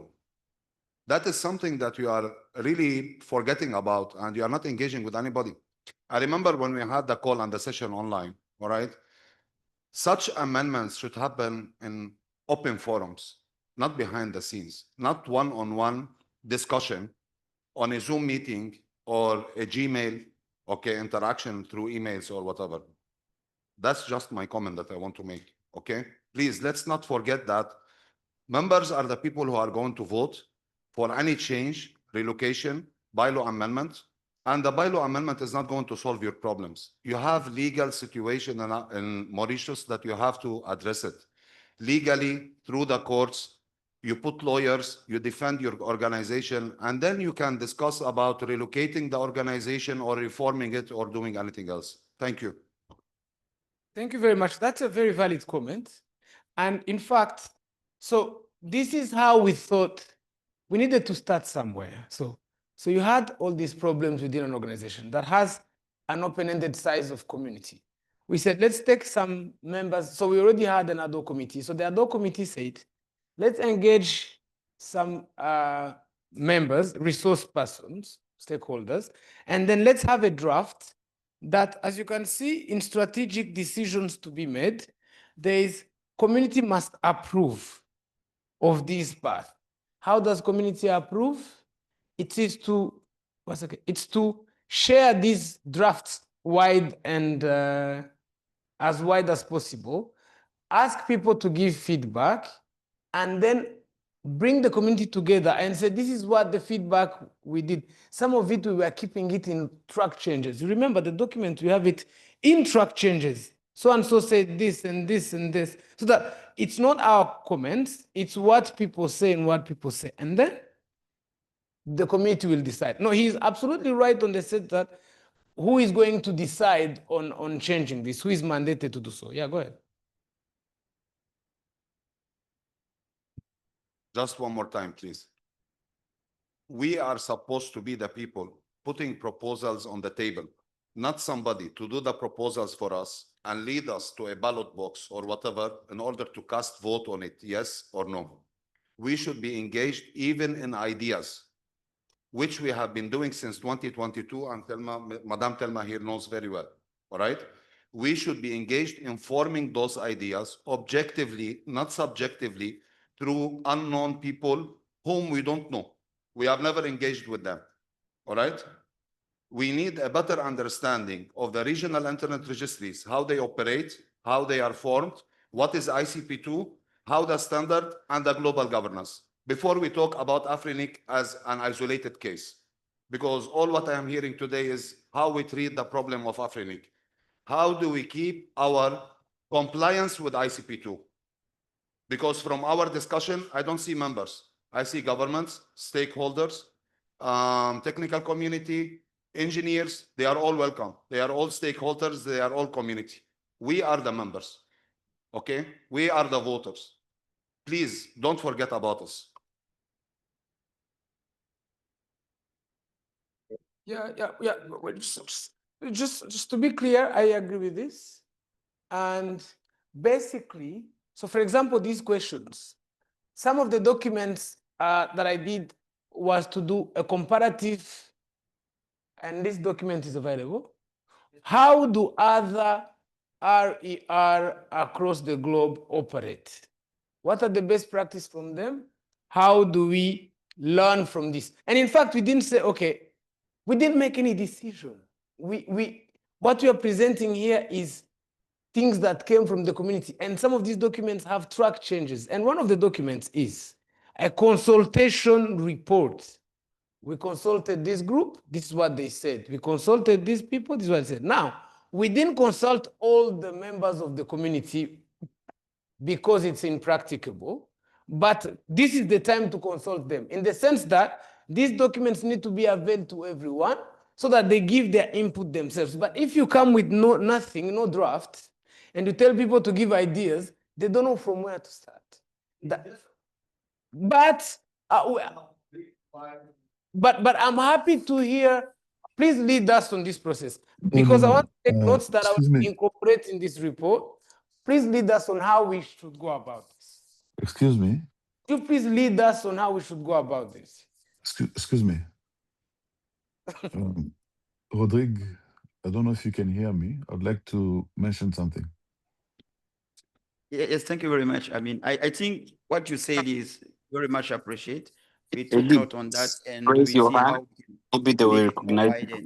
Of course, the discussion is continuing, and your point is very much appreciated. So, Gatete, you have another question, perhaps? It's fine? No, I think... In your side. Theoneste, we have answered the way his question. Yes, we did benchmark other yes, this is for Theoneste, my colleague. And then representation of civil society, of Jinson, we also answered that. Yes. So I hope these documents, I wish they can put the documents that we have, but they should be available to everyone. Yes, we need to share. Yes, yes. We need to share. So just to let you know, the documentation is talk about it. I will share with you after this session, all these deliverables they made, the consultant made, and of course to allow you to go through and give your feedback and your comment. And thank you very much for that. I think we have another comment. We got another comment from Christine Arida, and I think I will let maybe Thelma give a comment on that. But of course, I already talked about it with her regarding the names, and this is something still on the progress. We are discussing because we have a lot of point of views, and we need to align and see which kind of point of view we should support. But of course, the discussion is continue. I will let Thelma, if you have some few comment on everything we just said, please. Then take the floor because and before we go to the coffee break. Thank you. Thank you. So I think you had deferred the question from Gabon to me, and is first of all is to thank the regulators, also Gabon, for the support when we came. And moving forward, our request would be again your support on CAIGA. Because CAIGA is where we collaborate, where we meet, where we share ideas, where we exchange. So would still require your support on CAIGA. And on the comment from Christine, I think it's a valid one we need to take, because if you look at the proposed constituents of CAIGA, they are indeed agencies of the internet governance ecosystem. So changing it to agencies would be okay. And to my brother Amin, we had to start at some point.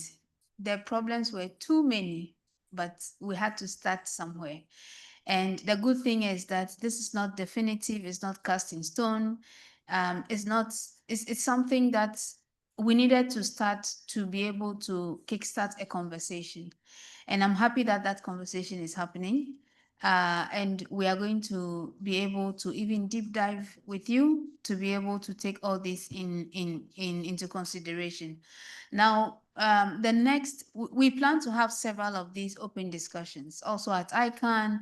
At every opportunity that we get, we want to have this before we finally, crystallize what we want to take forward. And please be assured that we sincerely believe in the spirit of community taking this forward. Yes, thank you very much, Thelma, for this comment. I just heard about that. Eddie want to say something quickly. I will give him the floor, and we have another comment, quick one from Emmanuel online, and I will let Mr. Laurent Ferrari read this comment after Eddie's intervention. Eddie, you can take the floor if you can hear me.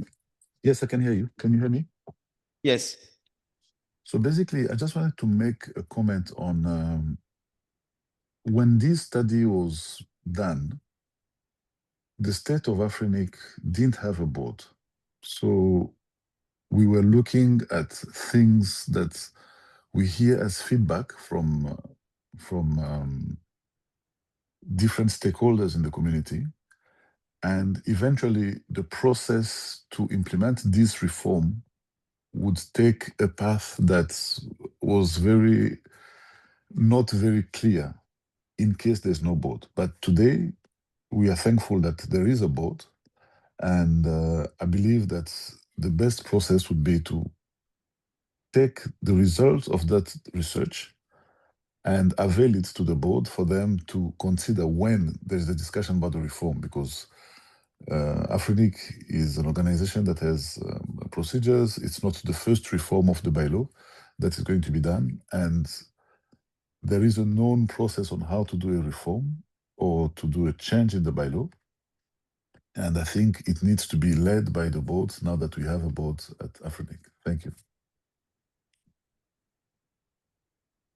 Thank you, Eddie, for this comment. I will let maybe Laurent to read the comment from Emmanuel online quickly before we go to the coffee break now, because we are really over the time. We make the coffee break really short in 10 or 15 minutes. Yes, Laurent, please. Yeah. Good morning, everyone. Yes, it's a comment from Emmanuel. Community is at the earth in the governments and the very foundation of the multi-civil.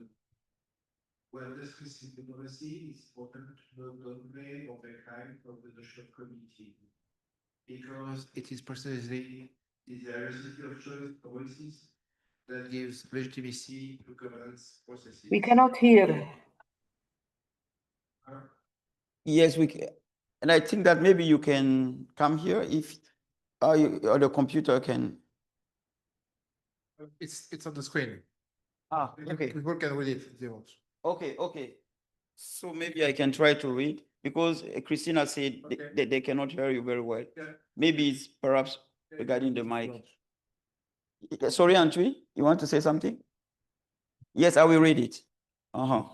Yes, Emmanuel Vitu said, community is at the heart of internet governance and the very foundation of multi-stakeholderism. When discussing cyber diplomacy, it is important not to downplay or make light of notion of community because it's precisely this diversity of voice that gives legitimacy to governance processes. Of course, there is no one-size-fits-all model, but what remains constant is that internet must be governed with and by its community. Just my 2 cents, Emmanuel Vitis, and he translates it in French. It's the French. Okay, let me read the French version as well.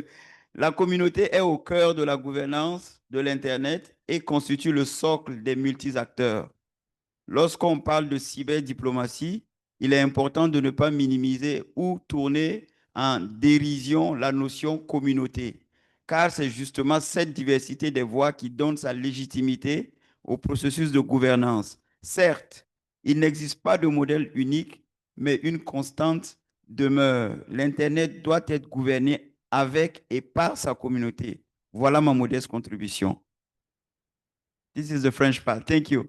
So this is a comment. We take it in account, and of course, the discussion will continue. So I would like now to invite you all to go for the coffee break. We'll go to the coffee break, a quick one, and just 10 minutes, just to let you take coffee and discuss perhaps on more detail on some topics. Thank you so much.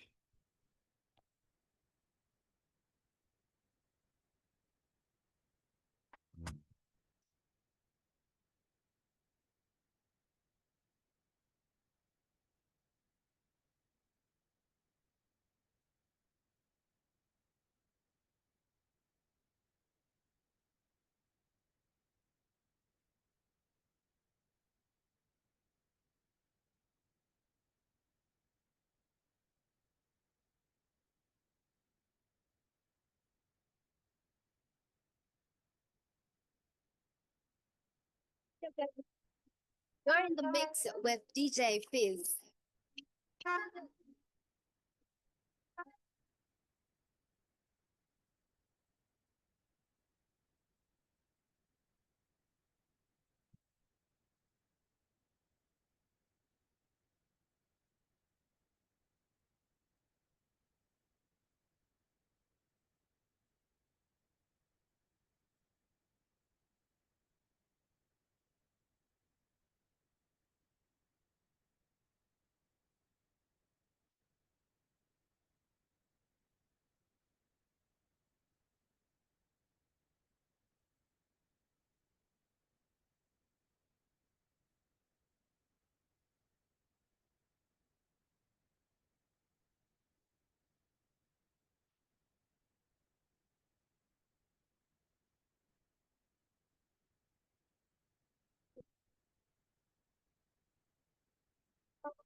Oh,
but he's crazy. He's awesome. It's DJ Fizz.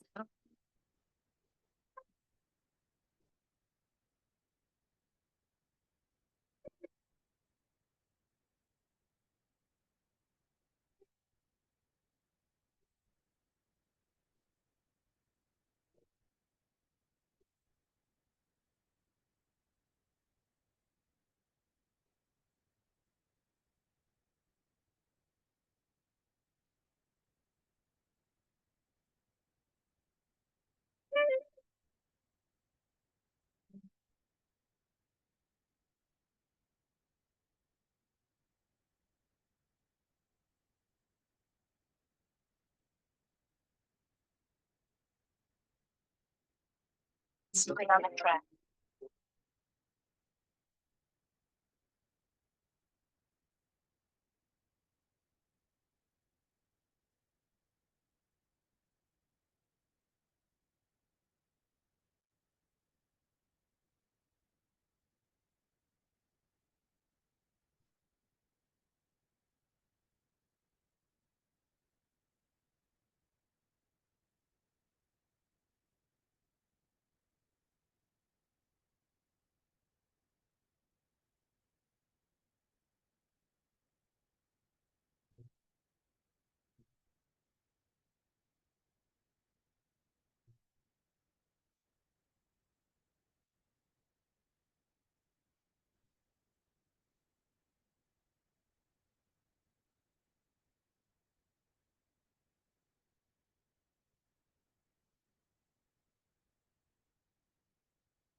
Stay on the track.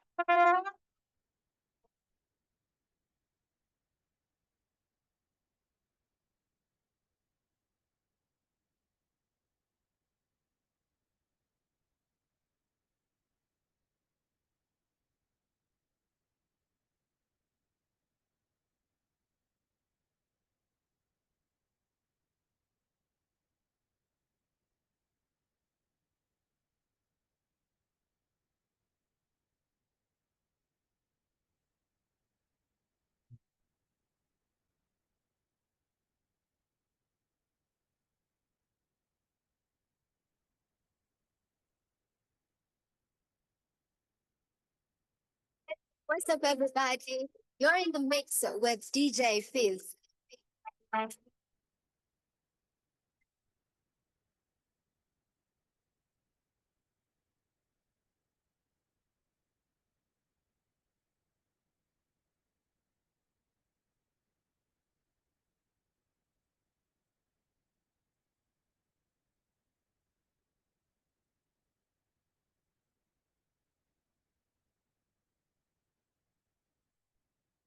LMS, come to smoke cannabis. Doctor say make a pop one of this. Make me fly like say I'm Aladdin. Come bring some kind melodies. Oh, me myself no do pass like this. So many things inside of my jeans. Slide down DBT, DBT.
One.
On the ones and twos is DJ Face.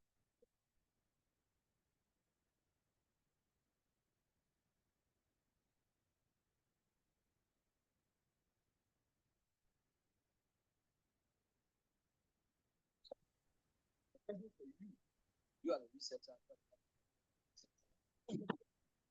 in getting this wonderful research to transform the African continent. That's why we're here, right? Who's going to go first? Is it your job, or your job? No, end with government. I like to start with research, and then I go to private sector and end with government. So I think هو كان الفلوس انا قلت لان انا فاهم سمعتهم هاك اللي ياخذ يمشي واحد منا خارج السيستم في السبيطار انت حرام تعمل اسم بيرات وتاخذ الفلوس هي تحبس خلص تخلص هذا تعمل كم بيرات والله لا بالخير تعمل يسموه صح ها education equally well. And therefore, if we're able to use the internet to transform, that's a good start. After all, you go to school, you get molded in high school, you want to help in developing countries. In agriculture, business. لو انا كده انا كنت ما تجيب قدام بتاع بتاع الكوزين وكان عامل كله وكان لا خبش the best education. STL and I'm chilling out with the coolest, the baddest, the craziest, the dopest DJ in town, DJ Feed. Collaborate and to develop and understand what is the requirement for development in Ghana. And therefore, if we are able to use this tool to transform education in ways that make it possible for us to affect and bring transformation in the other sectors, I think that's it. Then based on what you said now, then it means that it's an investment, not an expense, right? So that making the internet available with all these goodies for education should be considered an investment. To the government, to the student, to the parent. Are you? Huh?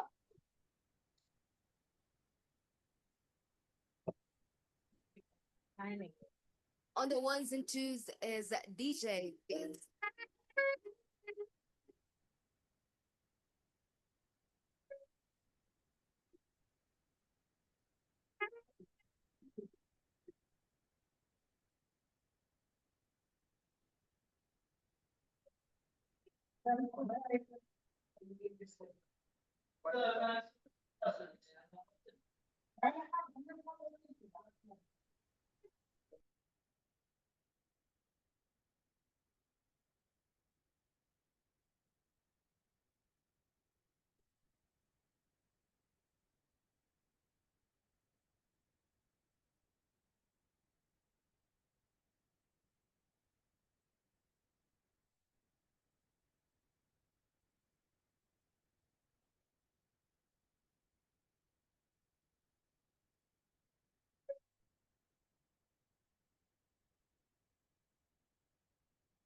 He's dope. He's crazy. He's awesome. It's DJ Fees.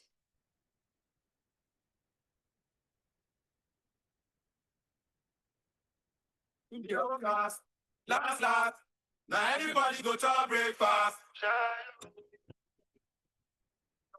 Mix. Mix. With DJ Styles. To go out for the result, though. Nothing to discuss. I'm down, though. I'm on me, I'll be your dog. I know for feet that you're I'm my life to my job and I know DJ Styles. I know, and I know that devil, like the bar,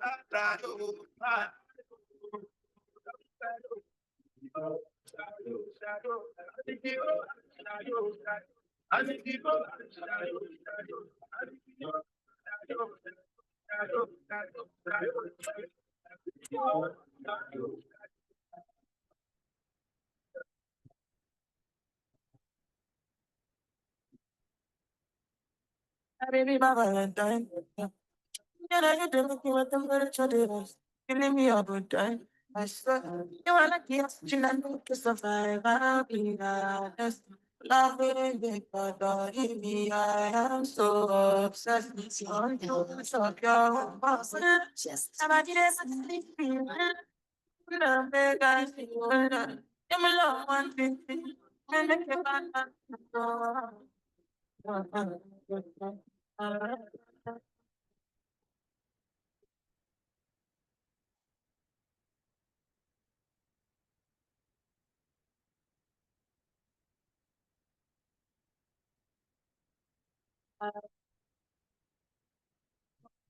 that go spend for your head. Don't call them out, I don't care what they say, cause your matter. Now in my con, they carry for my head every night. Like you are what they carry to my bed. Don't tell me no. You can be my partner, never ride it solo though. And we got no one lucky, no need to party work. I feel you what that do, no yeah, baby, carry go. Nobody they back at me, speak.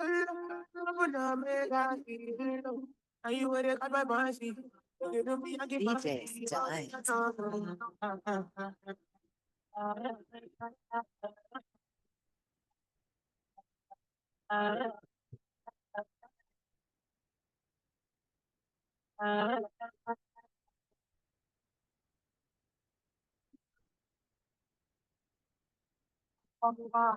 My every day, I'm fight on the line. Wanna meditate, so allow me, make I enjoy life. What's problem not the finish, oh, eh. Every day different wahala. Problem not the finish, oh, eh. I just wanna party every day. I just wanna party every day. Pass me the touch it. Pretty girl, come wine pon the cocky. Then toes one girl, make it touch it, touch it, touch it, touch it, touch it, touch it, pass, make it touch it. Pretty girl, come wine pon the cocky. Then toes one girl, make it touch it, touch it, touch it, touch it, touch it, touch it, touch it. Shut up and bend over. Shut up and bend over. Shut up and bend over. Shut up and bend over. Shut up and bend over. And bend over. I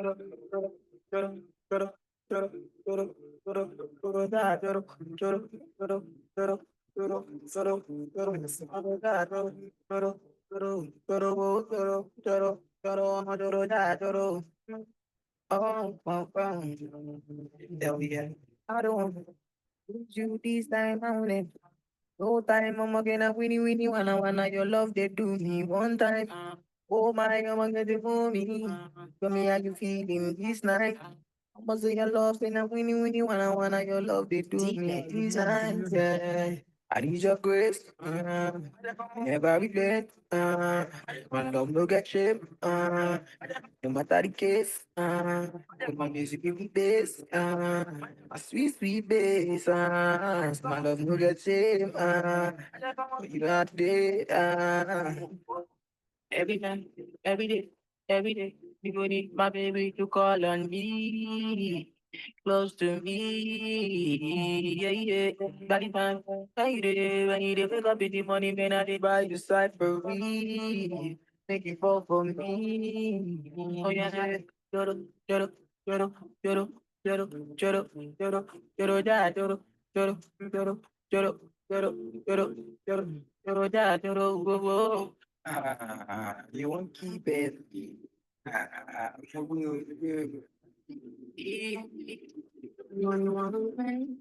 Then it's only when you're lonely, yeah. You see you can know me. You don't even know nothing about me, yeah. I see my thick thighs, lost when you look up my brown eyes. Hi, can we all take our seats, please? Coming back from the coffee break, so we can go into the next session. Thank you.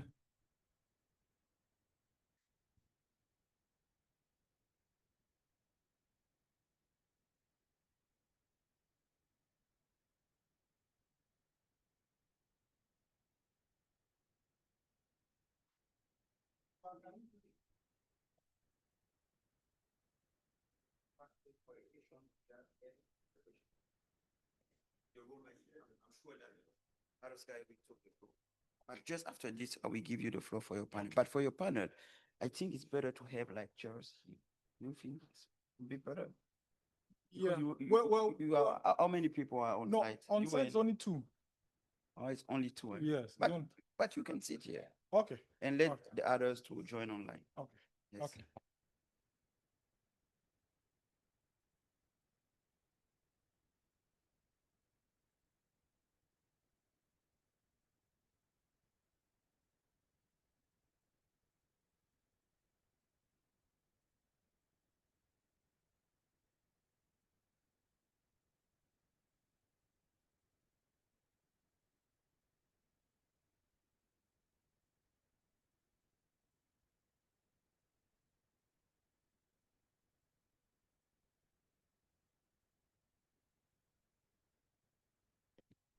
Yes, hello everyone.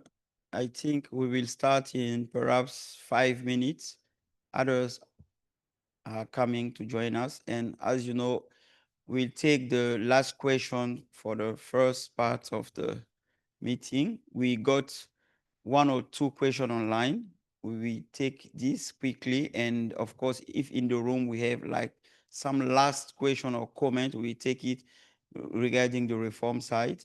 And of course, we will go to present CAIGA on the overall side and the perspective we have for CAIGA, the global one, just to let you know what could be the next steps on that. And of course, after that, you will have the panel discussion with our moderator, Mr. Antwi, my brother Antwi, for this panel. And of course, we will wrap up later. So we wait just 2 minutes more and we will start. Thank you.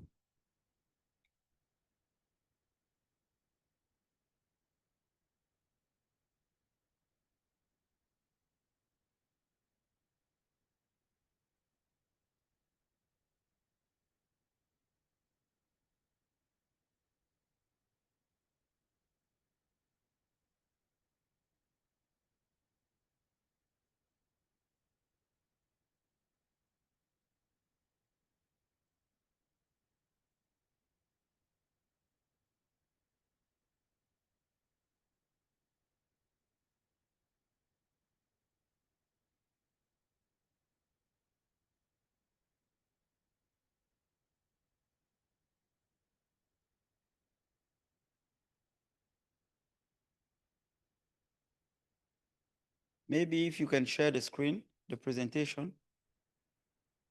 Yes.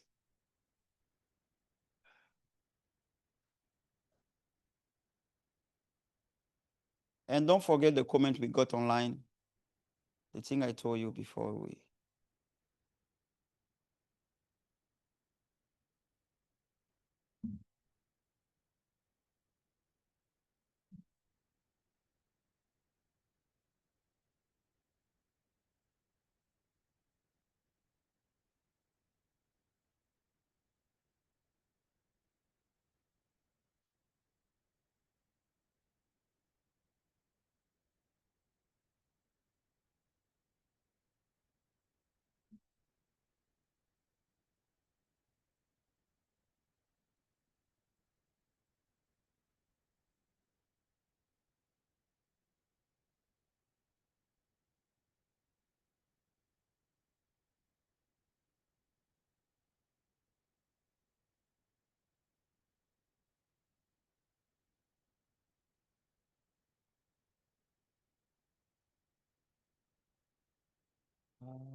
Yes, is this.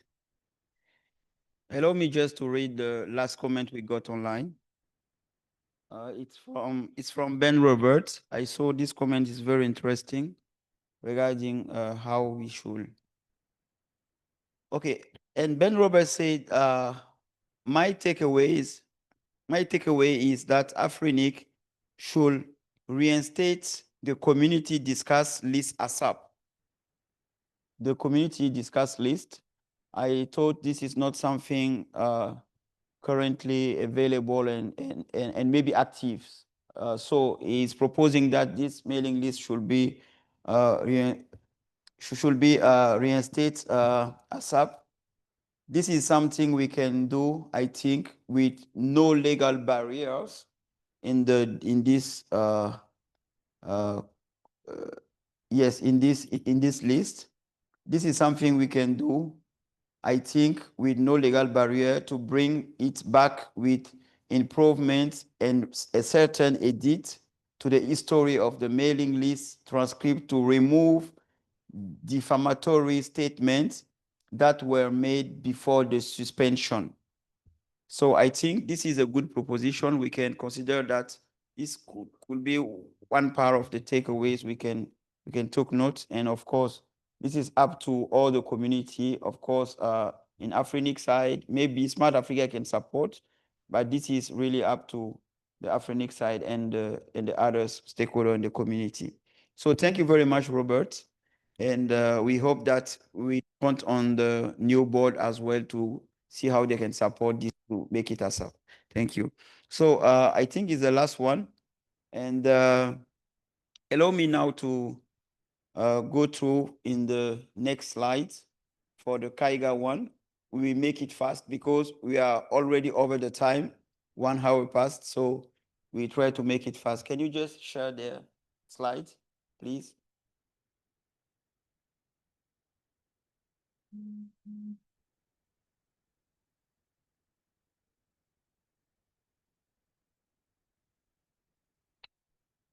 Okay, thank you very much. I think this morning we talked about already this CAIGA, and this is one of the outcome of what everything we are proposing regarding the changing and the reforms we want to make on this AFRINIC issue. And the CAIGA is, I will skip all these key figure and trends because this is something you will get on the slide when I will share with you. But it's just because we want just to show you why CAIGA, and you already know what's about CAIGA and something. So we have, of course, a situation we try to map here and try to justify the existence of this CAIGA based on what we saw on the AFRINIC issue.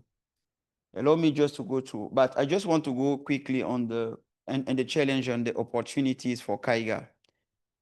For that, you can see a lot of challenges we are facing currently, especially on the AFRINIC issue, but in the overall internet governance and the critical infrastructure management across the continent. So the first challenge you can show here is the underrepresentation in the global governance, like that Africa remains underrepresented in the key global governance forum, limited influence. This is for many, many reasons. But this is a challenge we need to be faced. It's very important. We have also another challenge is the insufficient sovereignty focus. There is inadequate emphasis of Africa's internet sovereignty, particularly in asserting regional priority and control over digital infrastructure. And of course, you have the regulatory gap on the IP management. This is something can represent another key challenge we need to be faced, and CAIGA can come to support. And what kind of opportunity we can find here if we are putting in place CAIGA? We have, first of all, based on the challenge I just presented in the underrepresentation in global internet governance, we find here the engagement platform for African IG stakeholder established to structure, manage, and mobilize and amplify Africa's voice. So this is a legal framework side. But of course, I just want to come back on the Robert proposition he made on the chat. We need this list of discussion as well to support this kind of process and the decisions coming on. But in the legal side, we need to have a legal instance where we can count on to push, yes, to push and move forward on in terms of decision and way forward officially. So this is the first opportunity I can talk about. And the second one, based on the insufficient sovereignty focus, we can find this opportunity that we can have a cohesive approach to Pan-African blueprint on internet governance. We already talked about this internet governance blueprint. The process already starts since 4 months ago with a company, and we did the first presentation of this blueprint during the meeting in Prague. And now we are in the process to try to launch this blueprint during the ICANN 84 meeting in Dublin. So this blueprint should come to support in terms of strategy in the wide one strategy. We can support all the process. And in the one, based on the challenge for the IP management, of course, is an opportunity, of course, to work on the capacity building through SADA. We have SADA. This is the vehicle for everything regarding capacity building and awareness in SMARTAFRICA. But of course, we have another initiatives across the continent. It's not SADA only. For instance, we have like the Coalition for Digital Africa. There are many content and capacity building activities they are doing. And of course, and the sovereignty of beyond this capacity building, this capacity building can support in terms of opportunity to get the sovereignty over the critical digital infrastructure and strengthen institutional capability and ensure autonomous management. But this is really an opportunity, and we need to try to see which kind of framework we can find to leverage and to support. Really, again, I want to precise that we need this kind of approach to try to solve the problem sometimes we can have in terms of multi-stakeholderism. I hope I'm pronouncing very well. So we need all this kind of framework for that. And this is what I'm going to share here. Oh, sorry. Yes, allow me to go here first, and I will come back in the roadmap. So this CAIGA, based on what I just shared in terms of challenge and opportunities, we have some purpose we want to give to this CAIGA. For the moment, we are talking about CAIGA, but of course, we got the comment from Christina from Egypt, and we will discuss on the name, about the name as well, to see if we need to call him authorities or not. Do we need to call it like agencies? Is it reflecting really what we want? So I think it's up to you to give us your thoughts and to be sure that we are going in the good way. So the CAIGA proposal will be, first of all, is based on the challenge and the key things I just shared in my previous slides. So the first one is the strategic representation. So the Council will define Africa's strategy objective within the global internet bodies. So this is just to try to see how they can support the participation of the key stakeholders to see how we can federate and gather all the stakeholders in the same way to have the same direction. This is very important. The second one is the inclusive governance frameworks. So the Council can help African nations to develop internet governance frameworks, because we don't have really in countries some strategy on internet governance especially. Of course, we have some other bodies we're working on the regional internet governance. I'm talking about the NRIs within the Internet Global Framework, the IG. I'm talking about the IGF, sorry, yeah, the Internet Governance Forum. So, but we need to see how we can get more in the local way. I'm talking about in the country level to see how each country can have a federate process and a federate framework for this kind of approach for everything regarding internet governance. The third one is that this council can advocate for African control over key internet infrastructure. We need to have the control because now maybe this discussion can go on, but I think we don't have the control currently in lot of levels. We don't have the control. And we need, of course, to federate all these things. We have a lot of initiatives, but we don't have a federate framework which can support really to give us a best way together and strengthen the community and strengthen all these initiatives to go in the same way and have a good platform where each stakeholder can recognize themselves.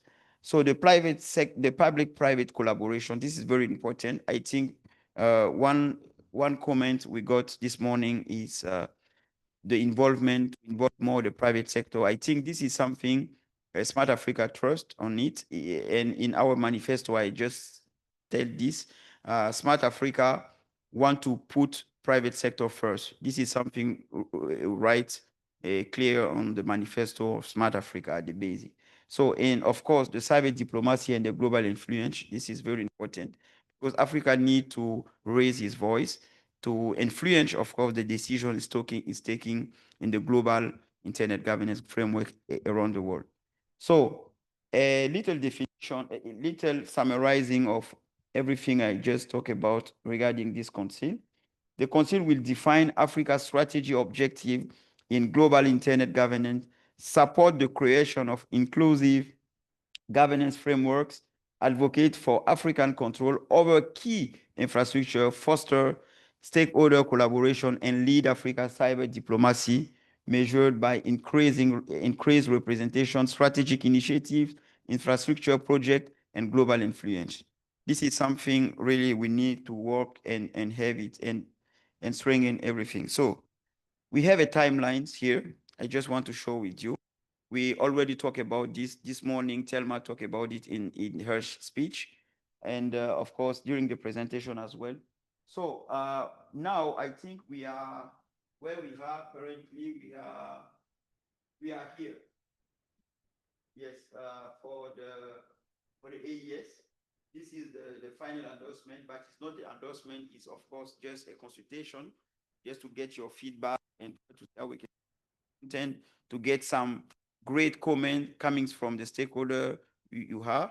And of course, after we just say that after this, we hope to have discussion in the 4 meeting to get more comment and strengthening more. But in ICANN 4, we are for a of blueprint, the blueprint implementation.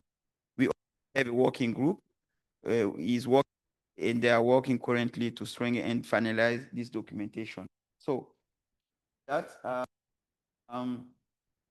we have the operationalization, but before, as I said, this is a topic we want to put in the head of state agenda during the next board meeting. Will take place in Conakry in November. So this is just a proposed roadmap, and the roadmap is still ongoing. And of course, we want to invite you all to follow up closely this process, to raise your voice, to give your feedback, and we want to be sure that we are gathering all the stakeholders around what we are doing currently. So I think this is something, yes. I think here, this is the governance structure we are proposing. It's not, it's just a draft. I said by Gatete, it's just a draft. We need to, yes, please. Okay, to speak on the mic. Okay, sorry. Here we have a governance structures. What we are proposing for this CAIGA is this. I think we already shared these slides to the stakeholders since 2 months ago, I think, during the first consultation workshop we did online. We did one consultation online, and okay, yes, thank you. We did a first consultation online since 2 months ago, And we shared this proposition and we get some feedbacks, and we want to continue to discuss to be sure that we are aligning on everything. So this structures is like this. We want, of course, to take into account all the key stakeholders we have around the table. The first one here is all the member states, of course. We want to consultate the members, the countries. The countries, it will be the ministries or the regulators. This allow me just to come back in the question from Gabon regarding what the regulator can have in terms of contribution for this for the next step of the process. So the regulator can be part. We have the DNS managers, CCTLD manager, sorry for this mistake, manager, IXP manager, and we thought that we can go to 8 experts from AUC, AFRINIC, IFTLD, IXP associations, Internet Society, ICANN, IGF, ITU, ATU, and of course the private sector members. This is the strictures we are proposing for that, and the role of this council will be to define, as I said earlier, strategic priorities, adopt guidance, and issue no binding resolution on continental internet governance matters. So this is for the council, and of course, when the council will be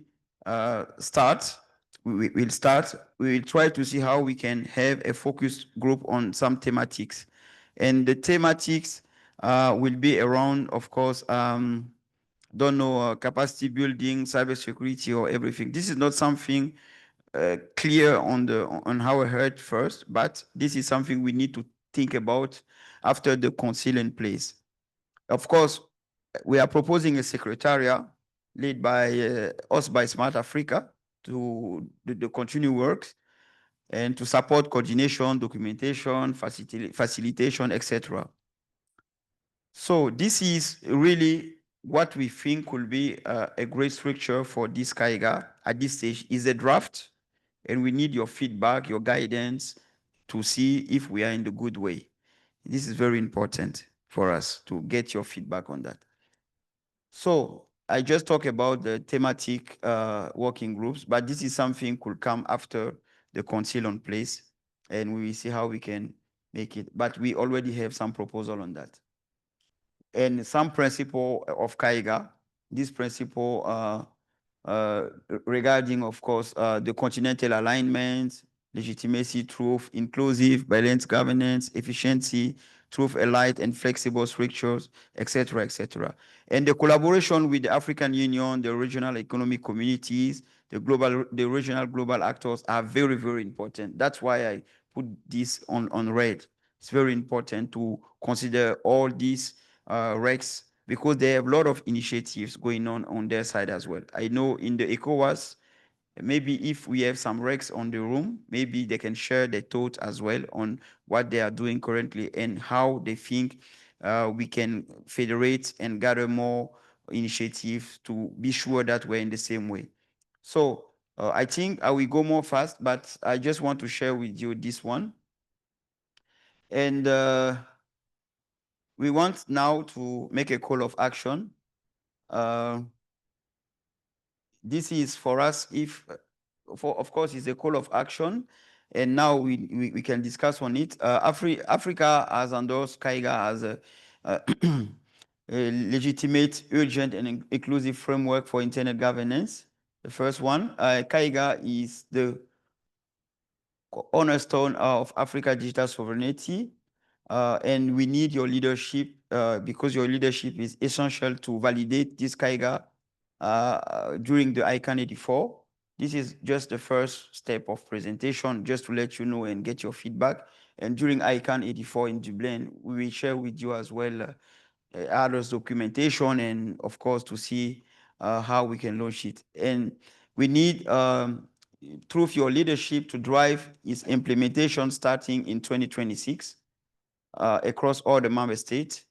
This is a next step, and we assume that after ICANN 84, we we'll have some action plan based on the blueprint we are going to validate in Dublin. And together, we think that we can secure African united position and build a resilient sovereign digital future. And this is what we think. And we want you really to support this process on what we are doing. And of course, we want to gather as well to federate all the initiatives you have to be sure that we are federating and we are strengthening it, what we are doing. So now I'm going to the questions. We want your comment, your feedback, really, your sincere comment, your sincere feedback, and to see how we can strengthen this discussion and federate all the content, all the comment we take. Yes, I think we can maybe take like 10 minutes, 15 minutes maximum to discuss on it, and we can move forward to the panel.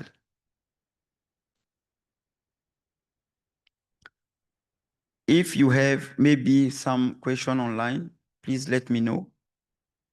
But on the room, I don't know if anyone want to take the floor to give comments, thought on what I just present, or you are all agree on that. If it's the case, I think. Rodrigue, I'm sorry, there are 3 and. Okay. Rodrigue? The waiting list. We want to take the floor. Yeah, online, yes. Okay. You can give them the floor. I cannot see them. I need my computer to follow up. Okay, you have 3 people online. I saw Dr. Yes, Jimson, and I think we have others. Okay, we can start with Dr. Jimson first. Okay, thank you very, very much for the brilliant presentation. We're moving forward. I have just 1 or 2 quick comments. With regard to the holistic governance framework, I don't know if UNECA is involved in this, because UNECA has been doing a lot in terms of fostering our digital economy across Africa. So is there a role for UNECA here? Then secondly, we're currently doing a WSIS review, that is World Summit on Information Society plus 20 after 20 years. And that is quite holistic in terms of information society. So there is a need to incorporate WSIS. And also GDC happened last year, and with its strong 5 objectives. Didn't hear anything about that. So is there any plan to incorporate all this into this framework? The idea of a governance framework for our momentum going forward is excellent. And I support it in Africa. And we hope other framework can be integrated into this process going forward. Thank you. Yes, thank you very much. Yes, Wisdom, I think that we have other hands already raised online. We can take them and we can come back to you on site. I saw another raised hand from, can you show the, yes, from Dr. Nazarius. So Dr. Nazarius first and then Ben Roberts. Yeah, thank you so much. I think the presentation was very important to us, and thank you for taking this initiative. Fundamentally, I agree with the what you have put out there, but my contention will be that this process of creating whatever agency or council, it's very important for it to start from the bottom, meaning it doesn't have to come from the top, although always, thinking can come from the think tankers. But in my opinion, I think we need to really get things from the bottom up, I think you'll be able to have as many stakeholders from the countries, from civil societies, and all these are other areas where are key for the governance, because we are talking about the future, the Africa digital future. We need to start from the bottom. That will be my contribution. Thank you. Yes, thank you so much, Dr. Nazarius. It's very much appreciated. We take it in account, and of course we will discuss on it. And I saw Ben Roberts as well. Ben, if you can hear me. Yeah, thank you. I can hear you. Yeah, thanks. A very good presentation, and I think much needed. I think the approach of private sector and government, from country delegations, approaching these things together is very important. And that even means, I used to go to ITU meetings as a sector member, but some companies are sector members of some things, some companies are taking part. But when I meet other countries, I meet countries from UK and North America, you'd find private sector and government together in the country delegations. So I think it's key that the participation between government and private sector needs to be hand in hand, aligned before, and then go to these meetings together, and not as observers, but as parts of delegations, as together, as to represent a unified position. But the last takeaway I want to add, I think a focus on, maybe it's missing from what you presented, but a focus on bringing the youth into this, bringing young people into this type of forums, and that means having them there, not just again as guests of foreign NGOs as we see them often, but actually there as part of country delegations, giving a youth voice into all of these matters of governance and discussions. So I think that means that some investments has to be made for young people who may not be able to afford the tickets to long distance meetings, but governments and private sector again can work together to sponsor young people to be part of these delegations, so that we have youth participation particularly. Thank you very much, Ben. It's well noted to consider that. It's very, very important. And of course, we're taking into account. And I saw, yes, Christina. Yes, thank you, Rodrigue, and thank you for giving me the mic again to make some additional comment for your consideration. So just to echo +1 to the involvement of youth and to a bottom-up approach, especially with respect to internet governance. We have so many activities going on on the continent. Most notably is the African IGF, and now that with the WISIS review, there are voices that are calling for more effective involvement of national and regional IGFs. I think it's important to define what would be the role of NRIs within CAIGA, what would be the relationship. Having said that, and on the presentation, I thank you for this very thorough presentation and for the effort that has been put into CAIGA. I think it's important to lay some principles which I would put forward for you to consider. First, I believe that all African countries should join at their own pace and still enjoy the same membership category. With respect to internet governance, different communities and different countries mature, especially governments mature at their own pace. So it's important to give every country their own pace where they can join and be part of such an important topic. I think it's also important that CAIGA works by consensus, which is the modus operandi for general internet governance activities elsewhere. If we take, for example, the GAC, we work by consensus, other multi-stakeholder communities similar. So I think it is very important to keep that. I think it's also very important to keep structures high level and flexible as much as possible, because internet governance is a very dynamic and fast moving environment. new technologies come quickly along, new challenges are presented, and it's important that if we are building something that it remains agile for the future, that it does not, that we do not specify today as we created specific topics and then end up with an obsolete environment as technology moves forward.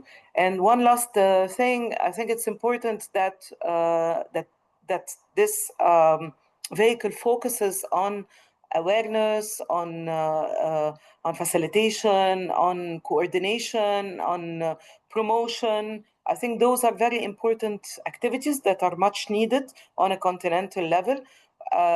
They are more important than speaking on behalf of Africa or leading on behalf of Africa.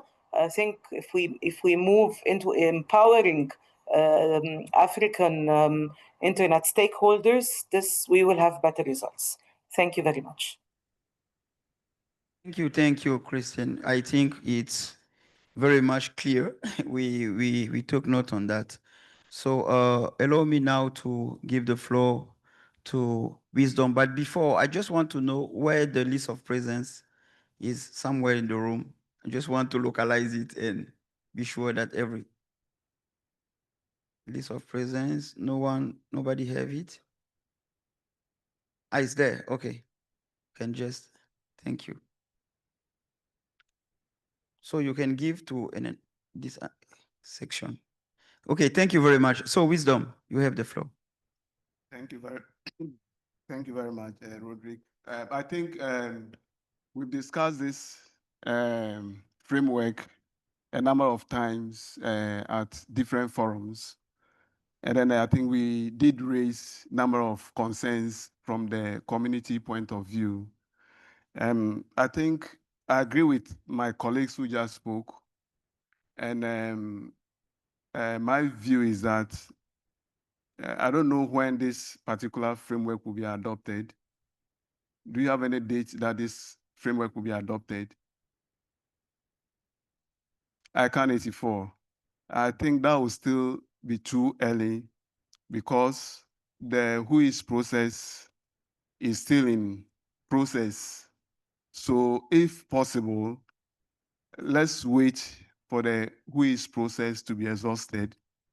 And then if possible, I think I understand in December, they will be finalizing the whole thing, and then we'll know the next step or the next stage of what IGF. So if we can wait a bit longer for all that process to be exhausted, then we can come back to it. If there's any other thing that we need to maybe factor into it, then we can do it. At the same time, I think we also need to open up to the larger community. We have the African Internet Governance Community, where you have almost all the NRI coordinators as part of it. And then you have most of the ministries across, Ministry of Communications across Africa on that platform. So we can find a way to have maybe one session with them. Then Smart Africa can come and then do this presentation to that larger community for them to also bring in their contribution so that when you adopt this, you don't have any resistance coming from anywhere. Everybody will support it, and then we move forward. And then lastly, for my personal view, I would not like to see this to be the control of any national ministries or government. It should be a community something. It shouldn't be government. If it is government, then I will say that it's dead on arrival. Thank you.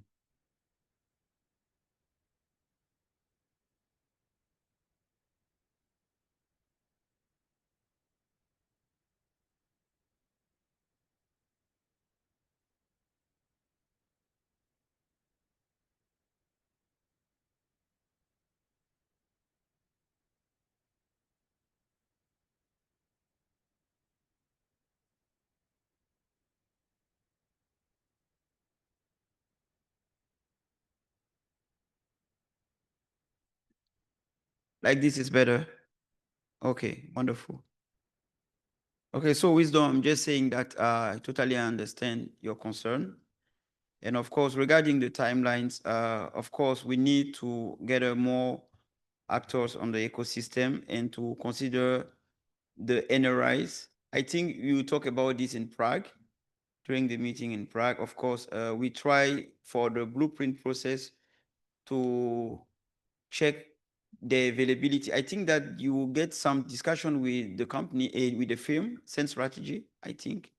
But now we need, of course, to have another, I think that to go beyond, to discuss with the NRI. So please let us keep in touch and see how we can have this kind of discussion with the NRIs. But for in terms of timelines, ICANN 84, it's perhaps quite short. But of course, what we are proposing, this is something we can take in an account. But I will let perhaps Thelma after to maybe give some comment on and thought about it. Yes. If any others comments before we move to the panel. Yes, David.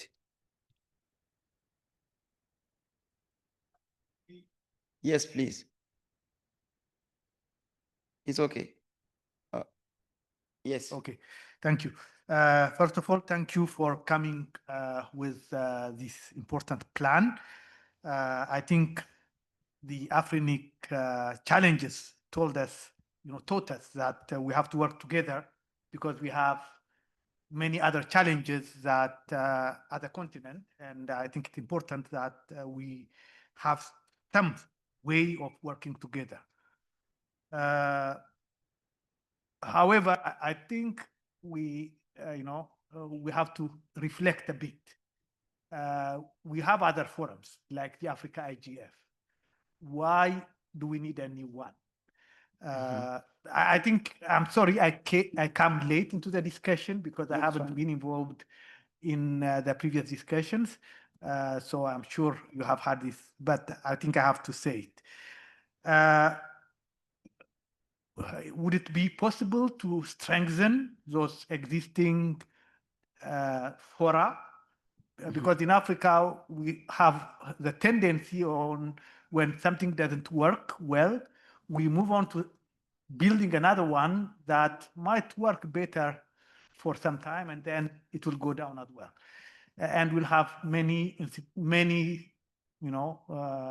fora like this that compete rather than, help each other. But, I understand that there is a vacuum, and Smart Africa has shown us with the AFRINIC situation that it can help. So I would accept that we at least look into this new structure, but by making sure that, first of all, there's no duplication with the Africa IGF. We have to know exactly what Africa IGF does and does not, and what this new structure does and does not, and why. We need that. We have to avoid that, even if they are not there yet, the African Union, the African Telecommunication Union might come with similar initiatives, and we might have, competing initiatives, and we have to be ready to work with those organizations that have the mandate. The African Union has the mandate to do exactly what you are saying. So I wouldn't be surprised that they come one day and they say, okay, we are going to have, a similar, structure. So what do we do? In fact, Smart Africa has a smaller mandate than the African Union. So we have to think about that. It will have a legitimacy issue. I already hear many people, many organizations saying, why Smart Africa? So I think you have to be, to be ready to face this kind of questions. And as I think some people have mentioned here, I think there will be some challenges with making it really multi-stakeholder. unfortunately, there is a tendency with a multilateral organization because it comes from governments to really become too much government oriented. So I think it has to stop itself from that temptation. Play, I believe, being a secretariat is a good role. A secretariat, but let the, that within it be really multi-stakeholder. That would be really a big achievement. So Smart Africa will take note. If it doesn't, I'm afraid that it will be one of the many attempts that has not succeeded, because I see some people really Yeah. and for me, I think it's important that we work together, and that's the lesson that we have learned. And this should be an occasion to work together and not to fragment, like Thelma has said. It should help us go Need to to unify. unity and not Exactly. to fragmentation. Thank you. Yes, thank you so much. This unity is very important, and I think your comment is really much appreciated. And we heard sometimes about this kind of question: why Smart Africa? And of course, this is proposition we are making for the ecosystem to try to see how we can support. And of course, we need to continue to federate, gather some existing initiatives.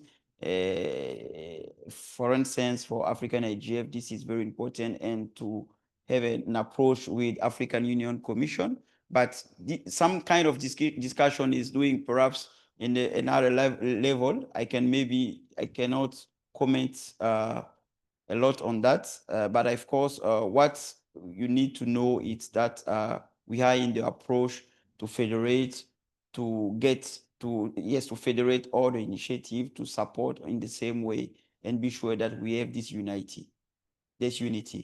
So maybe Thelma, if you want to comment on that, perhaps on the David comment, and we will continue. Thank you. So I wanted to first comment on what Wisdom had said. I think it's very important, and we need to take into consideration his offer to have a sort of webinar so we can share this. For us, again, it's a learning process for us, so we are happy to take in as much feedback as possible and act on it. And then to David, you're absolutely right. The African Union has a much bigger mandate. They focus on energy, on roads, on security, on arms, a lot of things. For us, our mandate is very narrowed to tech, right? And we complement what African Union does. The good thing is the African Union sits on our board, sits on our steering committee, and so they see whatever it is that we do. And as much as possible, we try to harmonize what we do. So I gave an example, for instance, when I was speaking on data governance framework, where they did the framework, the African data policy framework, and we came in to support them in implementing with countries. So country strategy, because usually the framework stays as a framework. It doesn't translate into implementable actions. So then we take it and develop the blueprint, which would have recommendations that are implementable. And together with our partners, we would move on to the next step of actual national level implementation. And so it's the same approach that we are taking with this.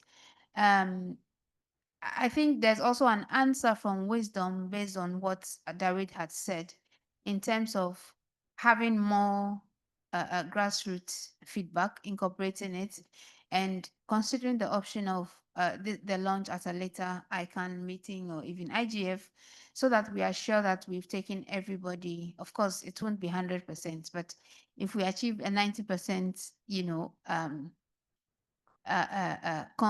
consultation rate, that would be very good. So we should really consider that. And also to assure David on their duplication. I think one thing that Lasina always says is to avoid a duplication. And for us, we want to collaborate. And so everybody who wants to work with us, we're happy to support. So we'll look at that. I believe we've already done that. What we need to do in the next presentation or as an update before we share this presentation is to do a scope difference or not difference, but scope complementarity between what we do, what the IGF does, what ICANN does, what CAIGA is supposed to do, and what all these other bodies does, so that it's very clear in everybody's head that there's no duplication. That would be a big waste of resources. So thank you very much, David, for that, and thank you, Wisdom.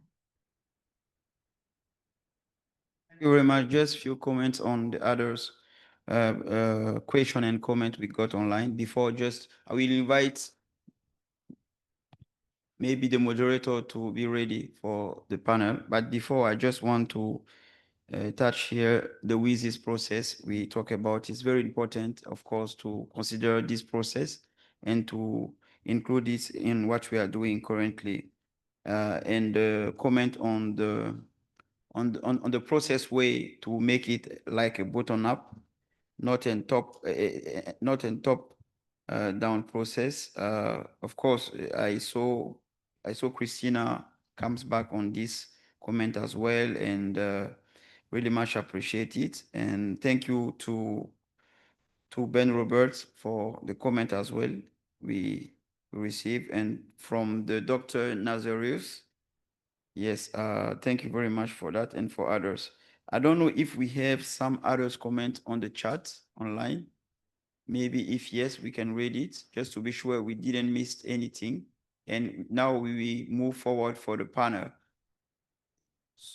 So, Antwi, if you can perhaps be ready for the panel. Just as, yes, while we are coming for the panel,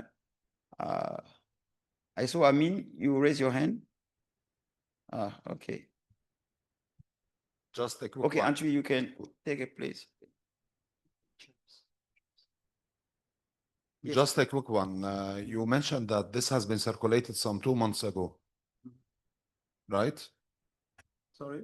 You said the framework has been circulated some 2 months ago, right? Yes, I think. To who exactly? We organized a first consultation meeting online. Okay. 2 months ago, and after the consultation meeting, we shared this presentation. Okay, I'm coming to this meeting as private sector and I am a member of AFRINIC. Are we engaged? Are we supposed to engage on this or not? No, Just in the first meeting. an innocent question, okay? No, it's fine. There might be some other stakeholders, for example, to pass the message to us in our countries or whatever. I just wanted to clarify, that's it. Because I'm not aware about this coalition. I'm not aware about. Yeah. We'll anything respond else. to you. Okay. All right. Okay, Tema, please.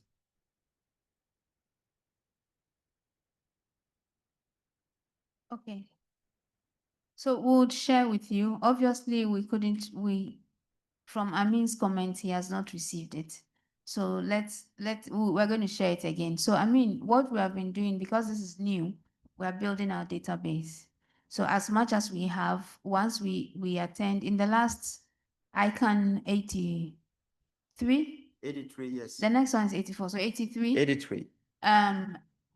Whichever stakeholders were in the room received it. So that's how we're building our stakeholder database. So now I hope you have signed the sheet. Okay, please, whoever is responsible, please make sure the sheet is going round. It's over there. That's what the lady is reading. We would build our database and you would have it. So we'll make sure that you have it. Maybe what I can request is, can you support us to reach the right stakeholders? Okay, thank you. Amin has given us his word. Thank you. Okay. Thank you very much, Tema. Antwi, are you ready? Okay. So if we can just make it in 30 minutes maximum, it's possible. 30 or 13. 30 or 13. You say 30 or 13? Not 30. 30. Yes, 30. 30. All right. Thank you.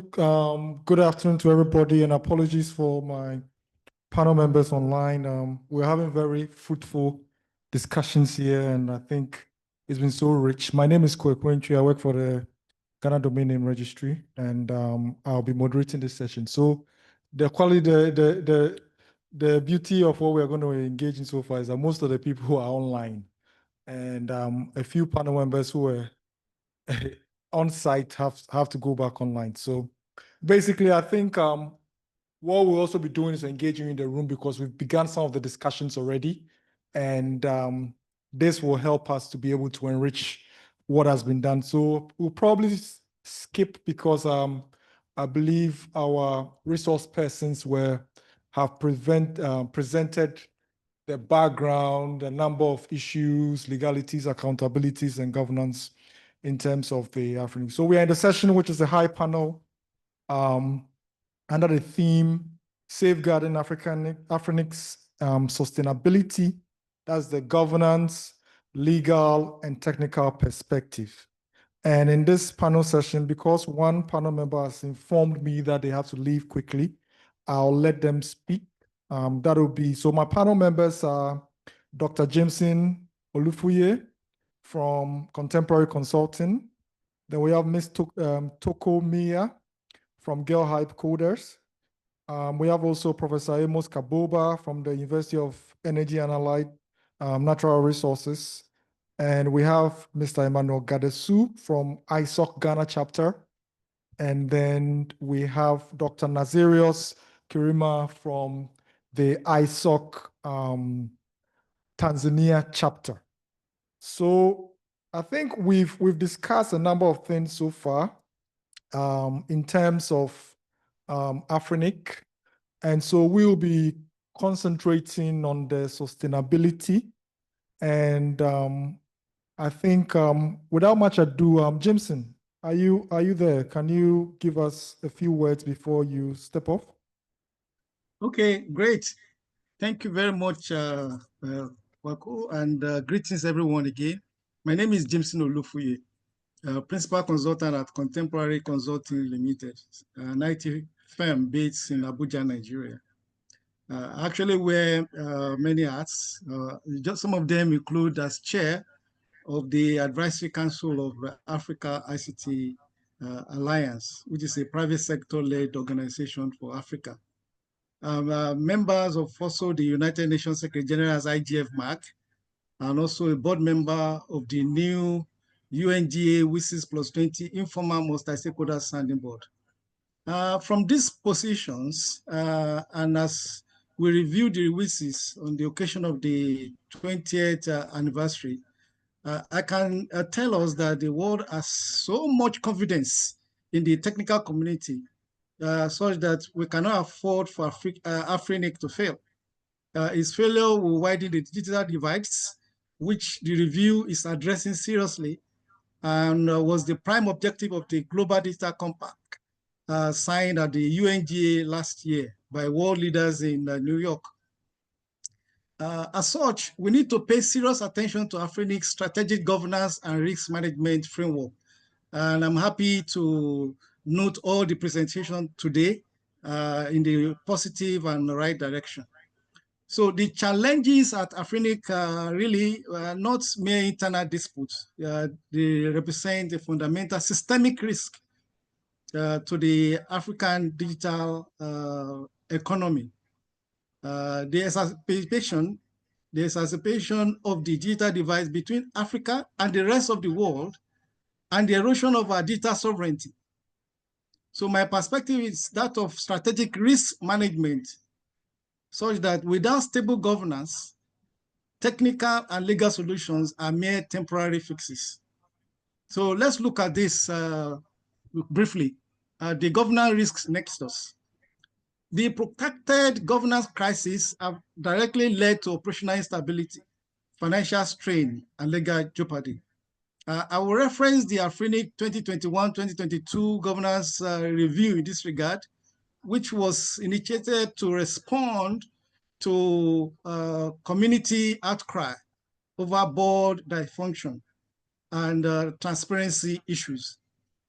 Is very necessary, was a symptom of the problem. Its very necessity was a symptom of the problem. So we must now fully and transparently implement its finding. In the composition of the regulatory and governance community, this is an area we need to look at. When we do this, when we address this composition of the regulatory and governance community, it should be with the sandbox approach in mind. The sandbox approach is a very comprehensive approach that the EU has used very successfully. And the equivalent of the sandbox approach is the Net Mundia +10 outcome document for meaningful multi-stakeholder engagement. I've not had any reference to this in all the discussions. I would love that we take a look at this outcome and implement it as well. As all aware, this instability creates uncertainty for every entity that relies on IP resources, from telco to startups, undermining investment and connectivity. And from business perspective, uncertainty drives investment. It drives it away. When there's uncertainty, nobody will invest. I will not invest, as an example. Then another point is the imperative for an independent review. To break this cycle, we need an objective external diagnosis. I therefore propose a time-bound, independent governance stabilization task force or a review team. In this context, I would like to reference the ICANN model. The ICANN accountability and transparency reviews mandated by its bylaw serve as a robust example of a periodic, perhaps biannual, community-led examination of an organization's health.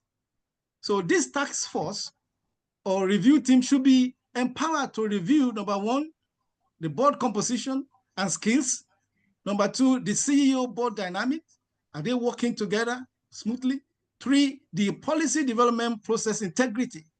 And four, the financial sustainability planning, among others. And then lastly, on key points, that is financial resilience. Governance fights or challenges cost a lot of money, as we could see. So legal battles drain resources meant for technical operation and community support. We must therefore diversify AFRINIC's revenue streams and build a financial reserve to withstand shocks. This is a core tenet of corporate governance. And I conclude by saying that we need to establish immediately the independent governance stabilization task force or review team with a 6-month mandate to deliver a binding set of reforms for ratification. Governance is not the enemy, it is the bedrock. We must repair it without fail, with the focus not to let our over 1.2 billion people down. Thank you for listening. Thank you so much, Jimson, and we appreciate your participation today. So I think one of the main points that we can pick from there is the governance, and as well as having what I like to call a very malleable or interactive process in terms of governance. I think he gave the framework in which is being used elsewhere in terms of a sandboxing. But I think when we open up the floor for us to discuss, we would have certain other ideas we can also help the panel with. Ms. Tokomiya, are you online? I beg if I can go fast because I need to. Hi, Toko, can you hear us? Yes. Yes. Thank you so much, Kweku. And thank you to everyone. Am I audible in the room? Hold on a bit. Okay. Okay, Toko, go again, please. Yes. Thank you, everyone. Thank you for having this forum. I think it's deeply important, and the conversation could not be at a more important time.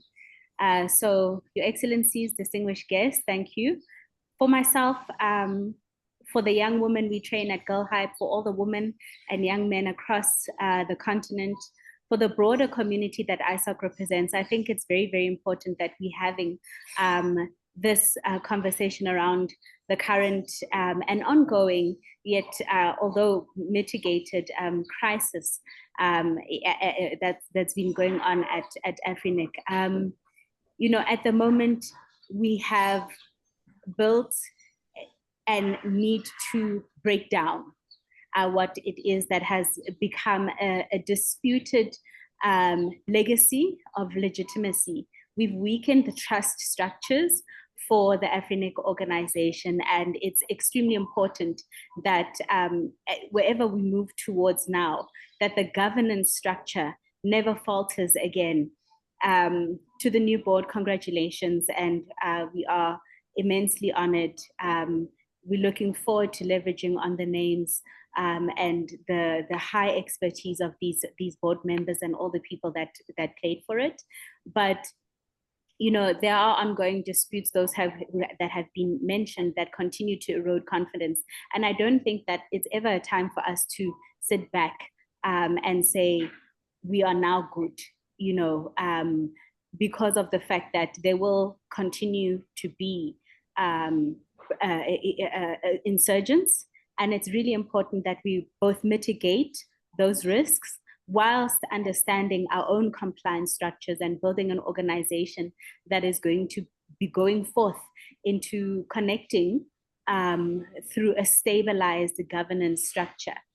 A stable AFRINIC is extremely important from a young person's perspective, from a young innovator. For me, for us, for the end user, what we need is a stable AFRINIC, because it puts together the foundation for stable e-health. It's the foundation for stable education systems. It's the foundation for us to have stable payment platforms across the continent. The very existence and future of Africa's development rides on the stability of AFRINIC. And we cannot be any less aware of the risks involved in how we restructure and restabilize this organization and institution. First thing, we have to make sure that AFRINIC doesn't just represent a digital transformation, but that it is the transformation that it requires, that we're looking for, that Africa requires.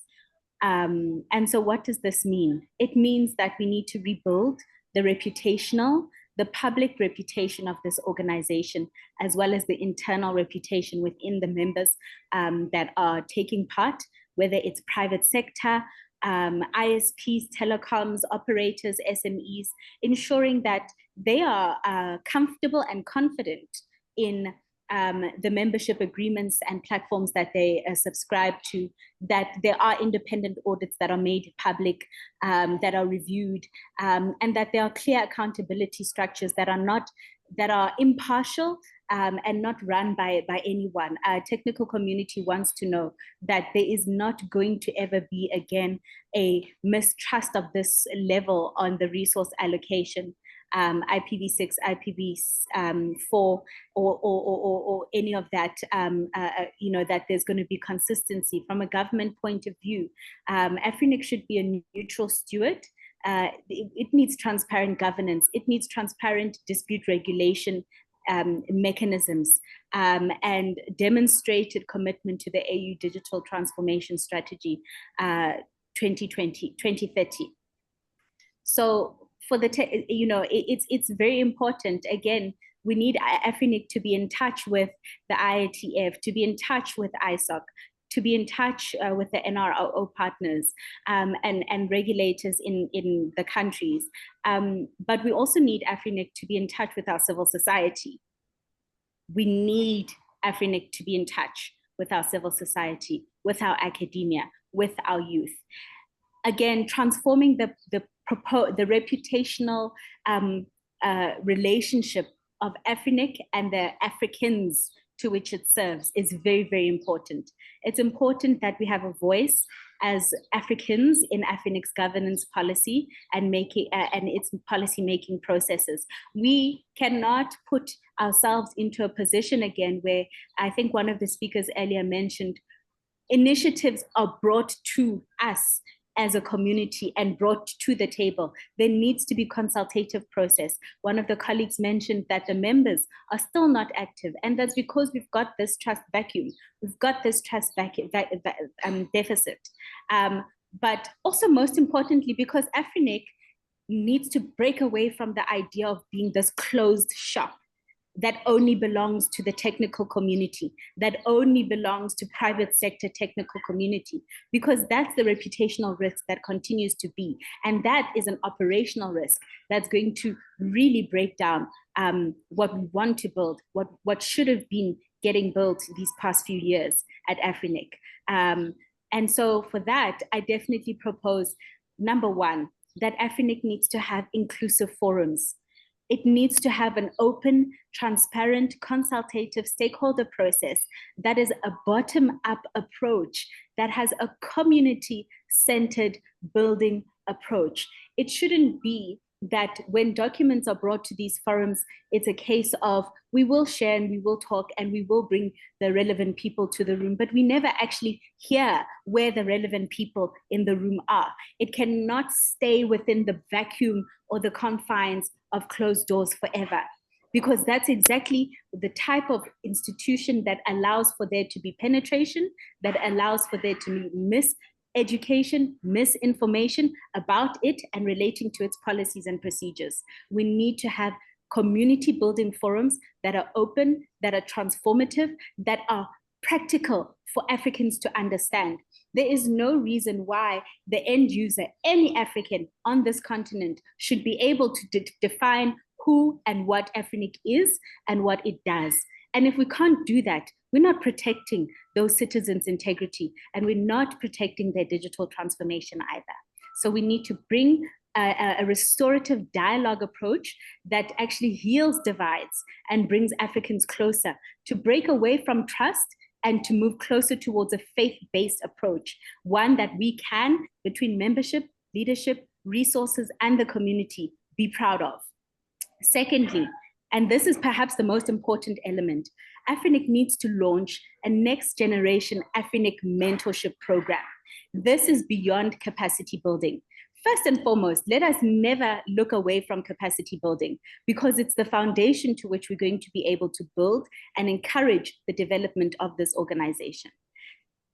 We need to bring in women. We need to bring in youth. We need to bring in SMMEs into these conversations and make sure that they are part of this. We need civil society, because the backbone and the hardship of the work, the advocacy, the activism, the dissemination rides on civil society shoulders. We need to have them a part of these conversations. We need them to be aware and cannot use a closed door approach. We have to look into the forums that already exist. I know the African IGF was already mentioned, but we need to look beyond that to our real digital advocacy groups and ensure that they are here. We must ensure that they are present and active members of the organization going forward, because at the end of the day, when you've got the right people in governance processes, yes, they can have the right CVs, yes, they can have the right bank accounts, they can have the right titles, but that does not mean that they're going to be the best suitable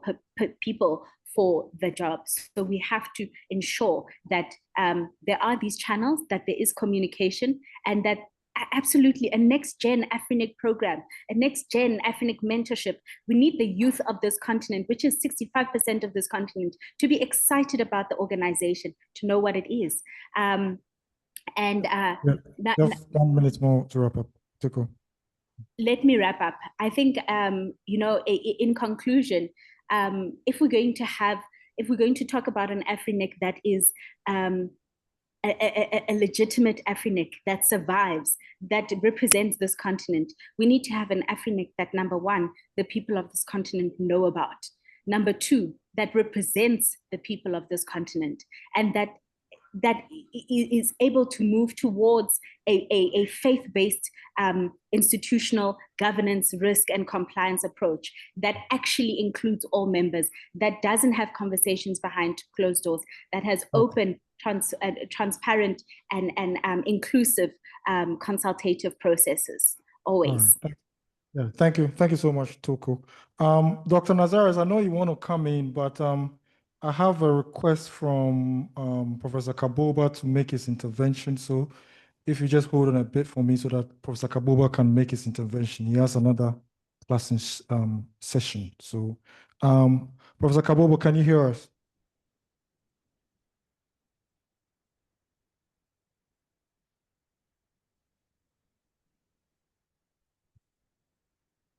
Professor Amos Kaboba, can you hear us?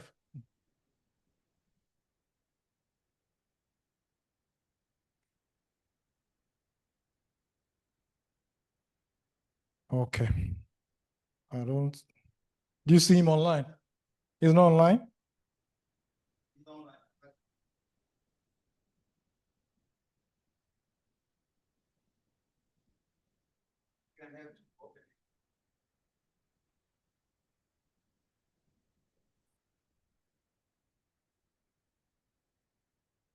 Okay. Now, Dr. Nazar, I think you can come in because we're not seeing Professor Kaboba. So, Nazar. Thank you, colleagues. My name is Dr. Nazari Sukirama. I am from Tanzania. I doubles up as the coordinator for the Tanzania Internet Governance Forum, and I also work for the Internet Society Tanzania chapter.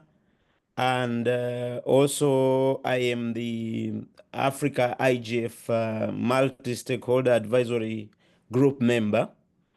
So I will be speaking from those angles. Number one, I wanted to say that one of the key thing that makes all these communities in advanced countries like US or UK, for example, is that when they get a problem, they make sure they get to the bottom of it and develop something which is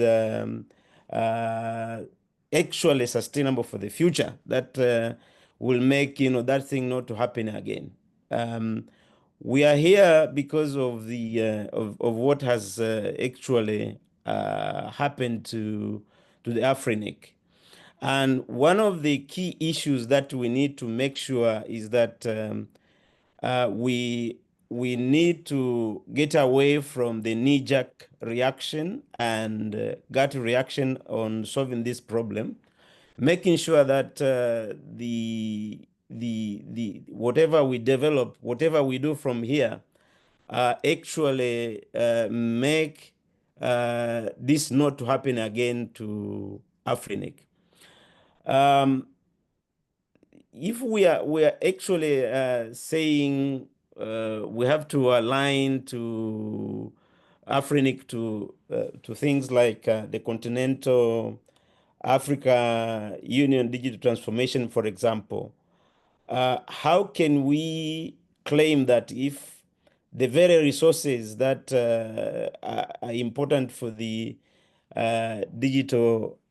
future of digital Africa is at stake? So I think we need to make sure from here now on, the Africa does not, go through what it has gone through.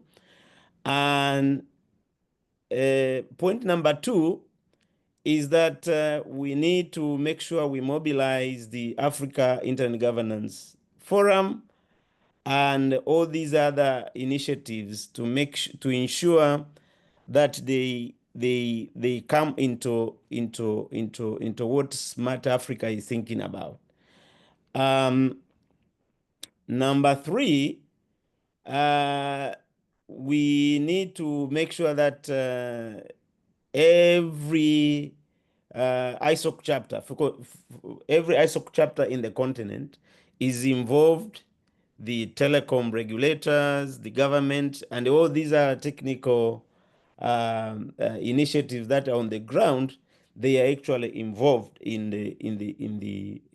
this initiative that the Smart Africa has coined. Why? Because if you look into what AFRINIC went through, you will also conclude that the AFRINIC needs to be granted a diplomatic status, because this will make it sort of bulletproof from all these organizations or individuals that want to get their hands on the AFRINIC resources. So I would say, just like the other entities that have diplomatic status, AFRINIC needs to have a diplomatic status.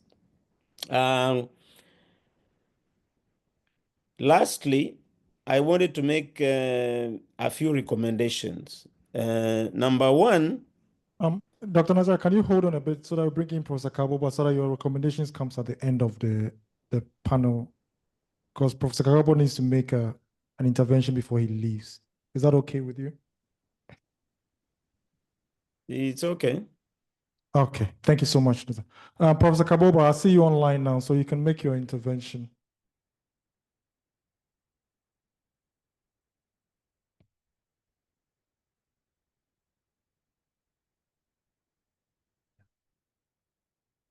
Professor Kaboba, Amos Kaboba.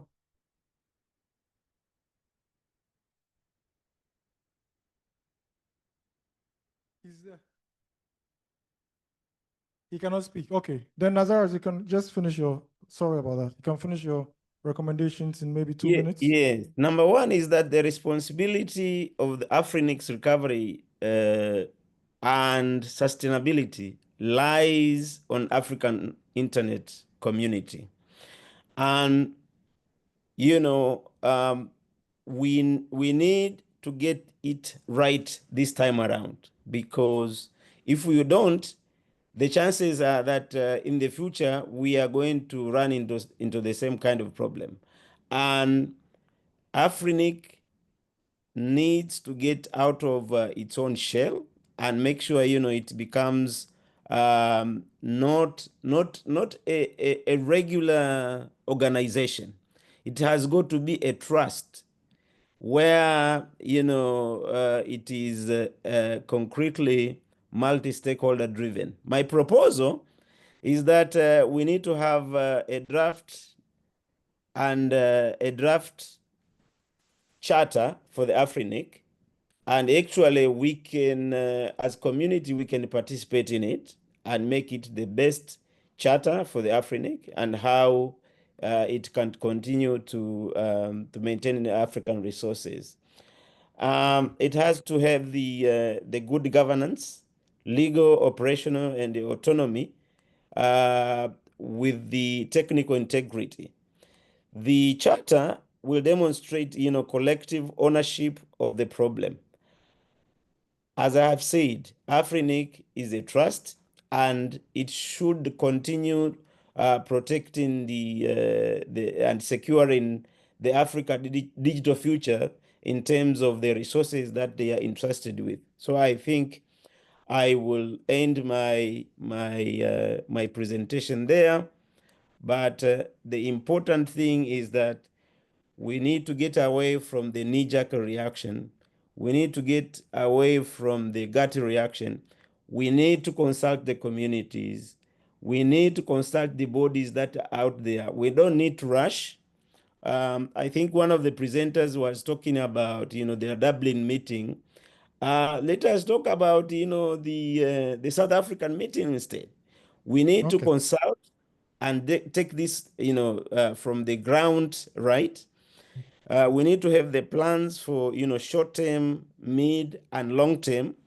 And I think the Smart Africa, for abhorring this vacuum that has existed, but we need to make sure that we use the bottom-up approach, and this is key for the number resources management in Africa. With Thank that, you. I Thank you so leave much. the moderator, and I thank you for the opportunity to speak. You're most welcome. So we've been through a session with a panelist on the safeguarding AFRINIC's future. And I think there have been a number of recommendations that we've taken note so far. But just before I hand over to Rodrigue, I don't know if there are any other suggestions that we would want to add to the panel members for this session, because we're all having here a discussion, and the panel members are only just helping us to push forth the discussion. So I think we can go to the floor if there are any persons who have any other suggestions.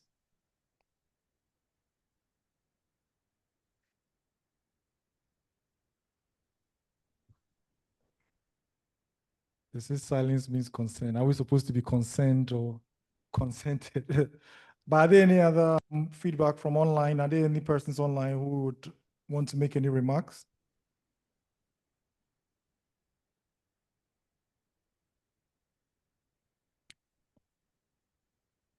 Yeah, Fiona. Okay. There's Fiona online. Can you give her the floor?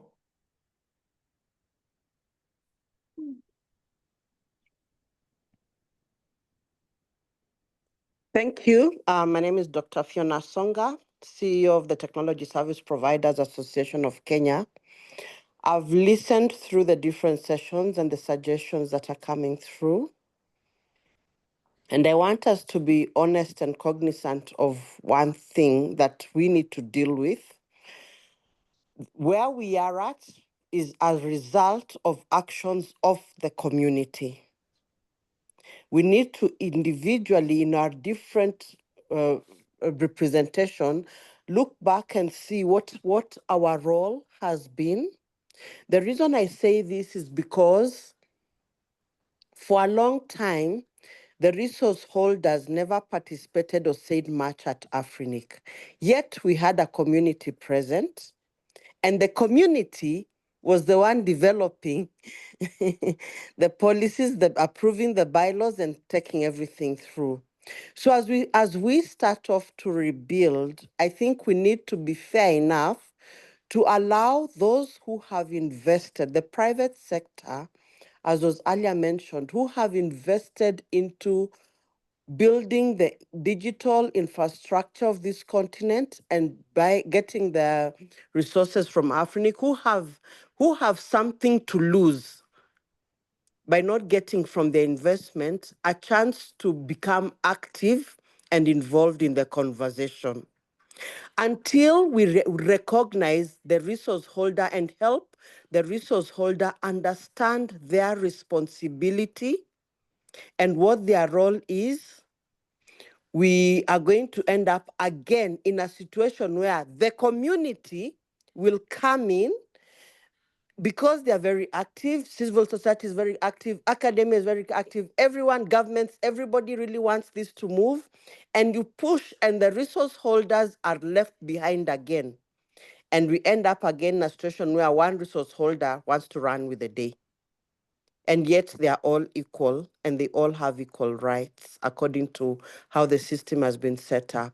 So even as we plan and move forward and give time frames into the different recommendations, let us make sure that the resource holders are in the know and understand significantly the impact of their actions so that they do not hand over their rights to entities that are not known or clearly defined, so that they are able to understand what it means for them to be resource holder of AFRINIC and the mandate that is expected of them.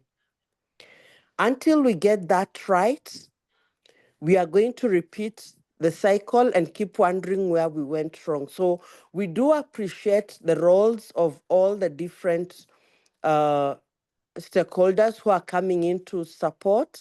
We do appreciate the roles of governments in trying to give directions and proposals of how we move forward.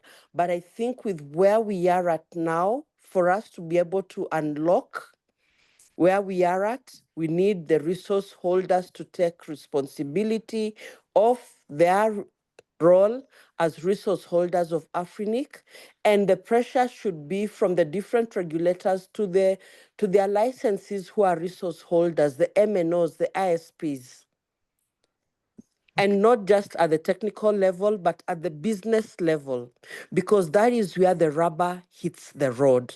That is where the impact of applying different government policies, digital economy blueprints and strategies and all this comes into play at the business decision-making level.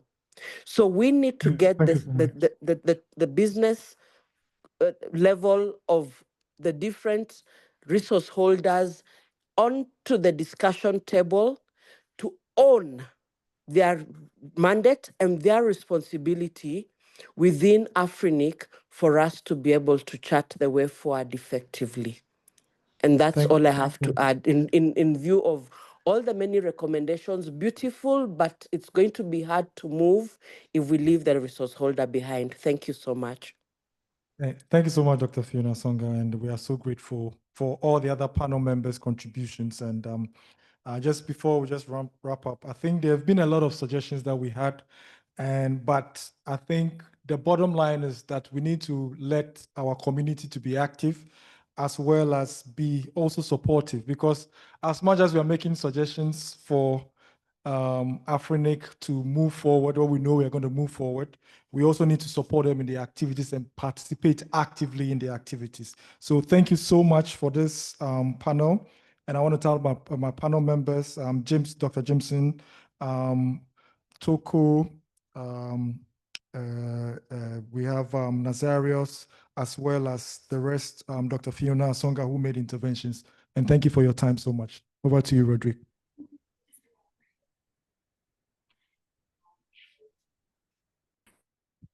Thank you so much. Thank you so much, Andrew, for this moderation. And we really appreciate the quality of the intervention during this panel. And I just want to request, if it's possible, to share the screen with the slide. You can back to the slide, please. Can we back to the slide, please?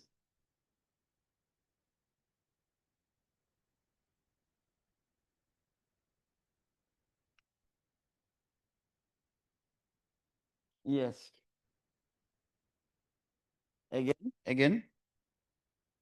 Scroll. Yes, again. Again. Continue. Yes, the next one. Cannot see. Okay.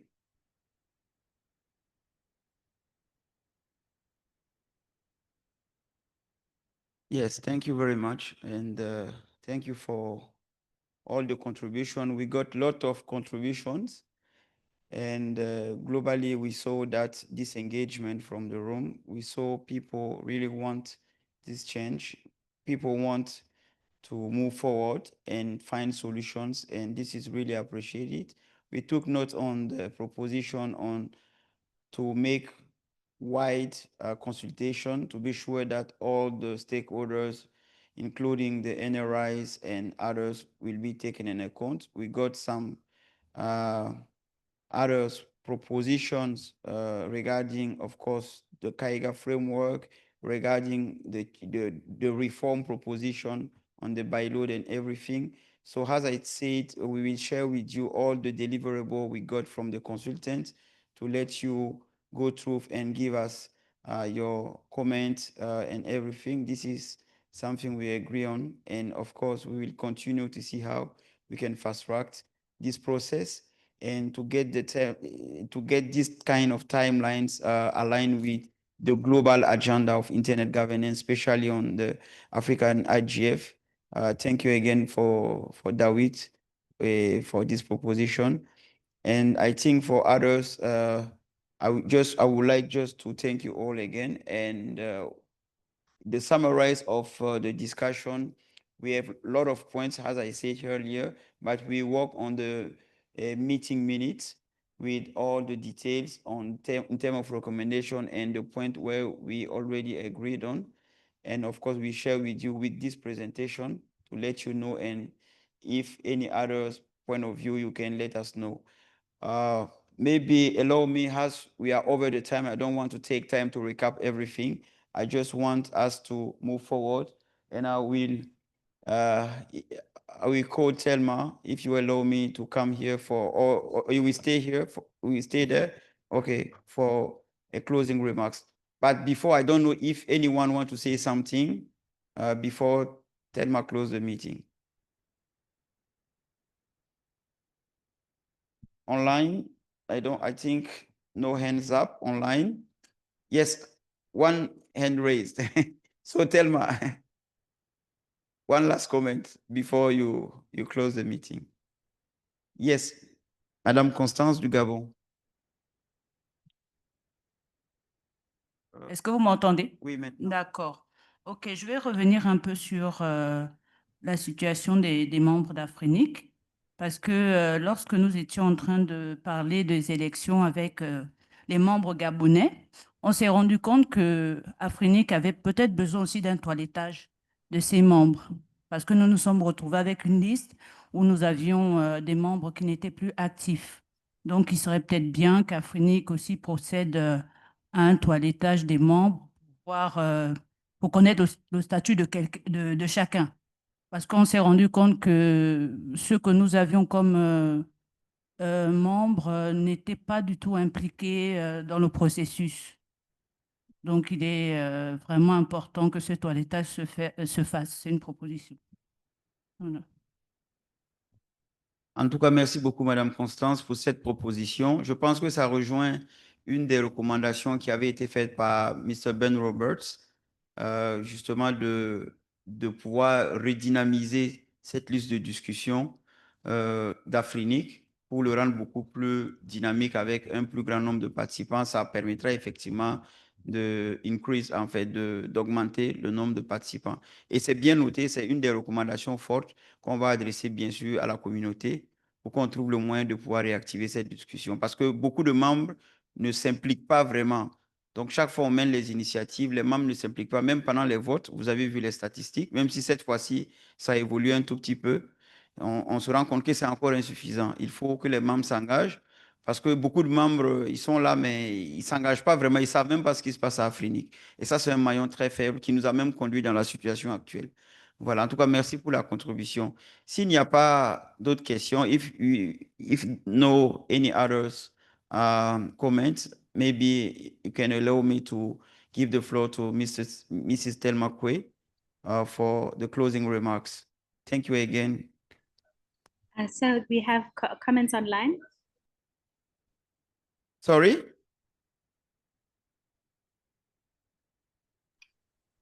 A comment? Yes, we had I think there are two hands online. I don't know if you've seen us. Quick one. Yes, okay. I'll make it very quick. I think, you know what, we have to bring in the African concepts into how we deal with this. And, you know, if we look at let's take Ubuntu. Number one, this is not the time for us as whatever experts we are in to raise our nose high and say, this person doesn't know the reality. This person doesn't know the reality. That's not how openness and inclusivity works. How it works is even though you know, and even though you have awareness, you still take back that awareness, or you go back to that person and say, hello, do you understand that there's a process? There's this, there's that. So I'm really hoping that as we engage in these conversations of inclusivity, openness, accountability, transparency, we still don't have a situation where the real operators or coordinators, implementers are sitting, hearing, listening to what the community wants and saying, definitely, that's not how life works. Definitely. Thank you so much for this comment. It's really much appreciated. I saw Bachar Bon. Bachar, tu as 30 secondes. Non, 15 secondes. Ok, bonsoir à tout le monde. Merci 15 secondes, beaucoup, Bachar, 15. Ok, il n'y a pas de souci. Donc, je pense qu'il y a ma sœur gabonaise, elle a quand même devancé un peu sur l'idée, c'est-à-dire la mise à jour de la base de données. et surtout la cotisation des membres. Ça, c'est le plus important aussi. Parce que, comme vous le connaissez, en Afrique, on change des points focaux souvent, des structures, etc. Et au niveau de l'Afrique, nous ne sommes pas au courant.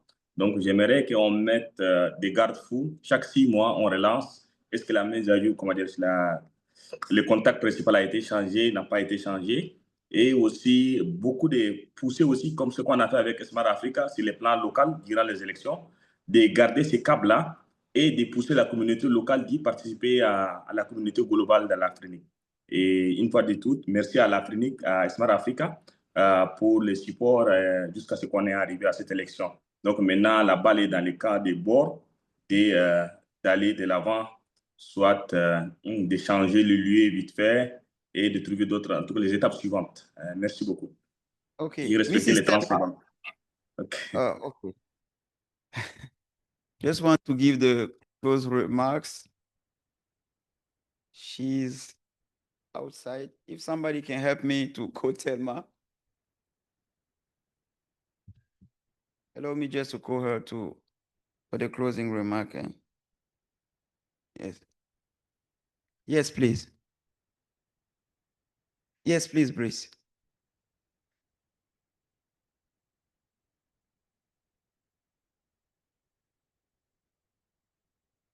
Okay.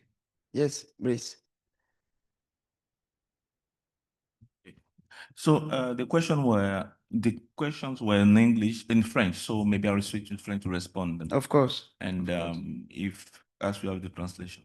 Okay. Alors, nous avons reçu deux questions concernant les mises à jour des contacts d'AFRINIC et les membres d'AFRINIC. Alors, je souhaiterais répondre que AFRINIC, l'écosystème d'AFRINIC, on a la communauté d'AFRINIC et on a les membres d'AFRINIC. Donc, dans la communauté d'AFRINIC, on est ouvert à tout le monde, tous ceux qui sont intéressés de la manière dont Internet est géré en Afrique.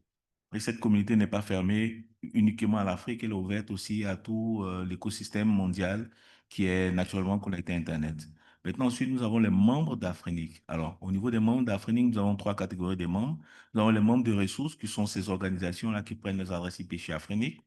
On a les membres associés, qui sont des individus ou des organisations qui sont intéressés à la manière dont AFRINIC gère Internet en Afrique. Et ensuite, nous avons les membres inscrits, qui sont les membres du conseil d'administration.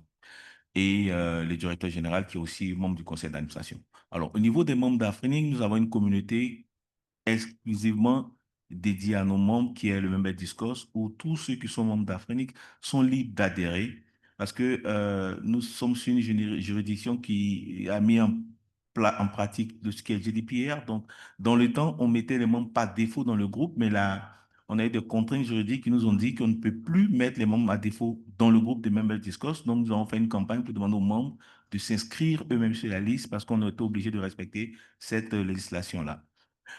Nous avons un programme de mise à jour des membres d'AFRINIC, parce que dans la base de données AFRINIC, les informations de contact, comme vous l'avez remarqué, certaines personnes quittent des entreprises et malheureusement, l'entreprise qui est en charge de mettre à jour ces contacts ne le fait pas.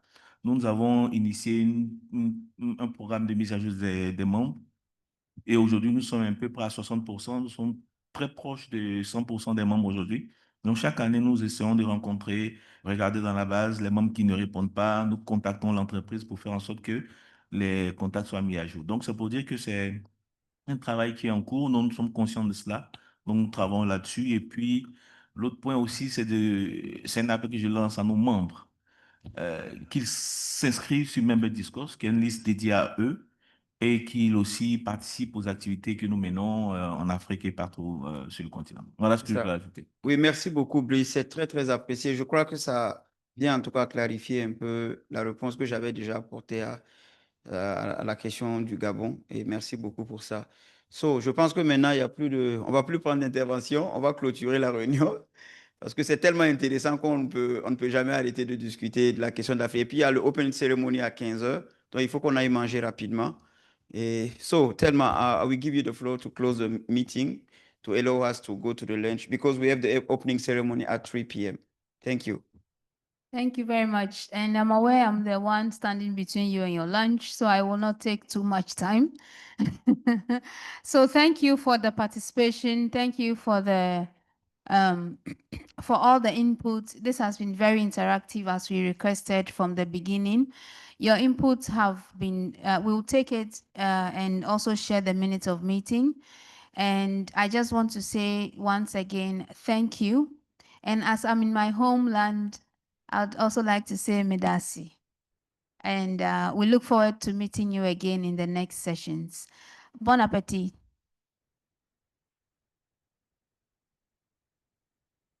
Thank you, thank you. So the meeting is closed.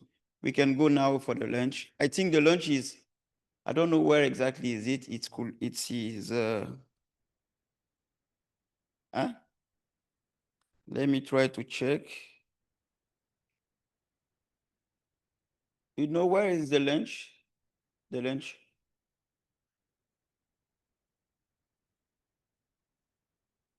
She's getting open. But where is the lunch? The restaurant. Okay, is in Omoho. Omoho. I don't know how to pronounce Omoho for the lunch. When you get outside, Can you take the floor to explain them, please? Just to show them where is it? Yes, please. Hello. Yes, yes. So the lunch will be taken at Homowo restaurant. Is that so? Just across the street. Yes, yes. Okay, okay. Omoho. Opposite this building. Okay. I hope everybody have his ticket, huh? Okay. It's fine? Yeah, it's fine. Please. Parlez français aussi. J'ai remarqué. Voilà. Bon, l'anglais, français, on essaye. Hein? D'accord, dites-moi. Après le déjeuner, est-ce qu'il y aura d'autres? Non, pour notre partie, c'est fini. Nous, on est venu que pour ça. Maintenant, il y a une cérémonie d'ouverture, mais ça, c'est l'AIS. Okay. Ils ont d'autres sessions là, qui sont en cours. Dans l'hôtel? Oui, dans l'hôtel. Voilà. Mais nous, on est venu que pour ça. Nous, on a fini. On va dans les rapports maintenant. On m'a pressionné pour ça baisser, mais maintenant, j'ai les autres. Chacun son tour.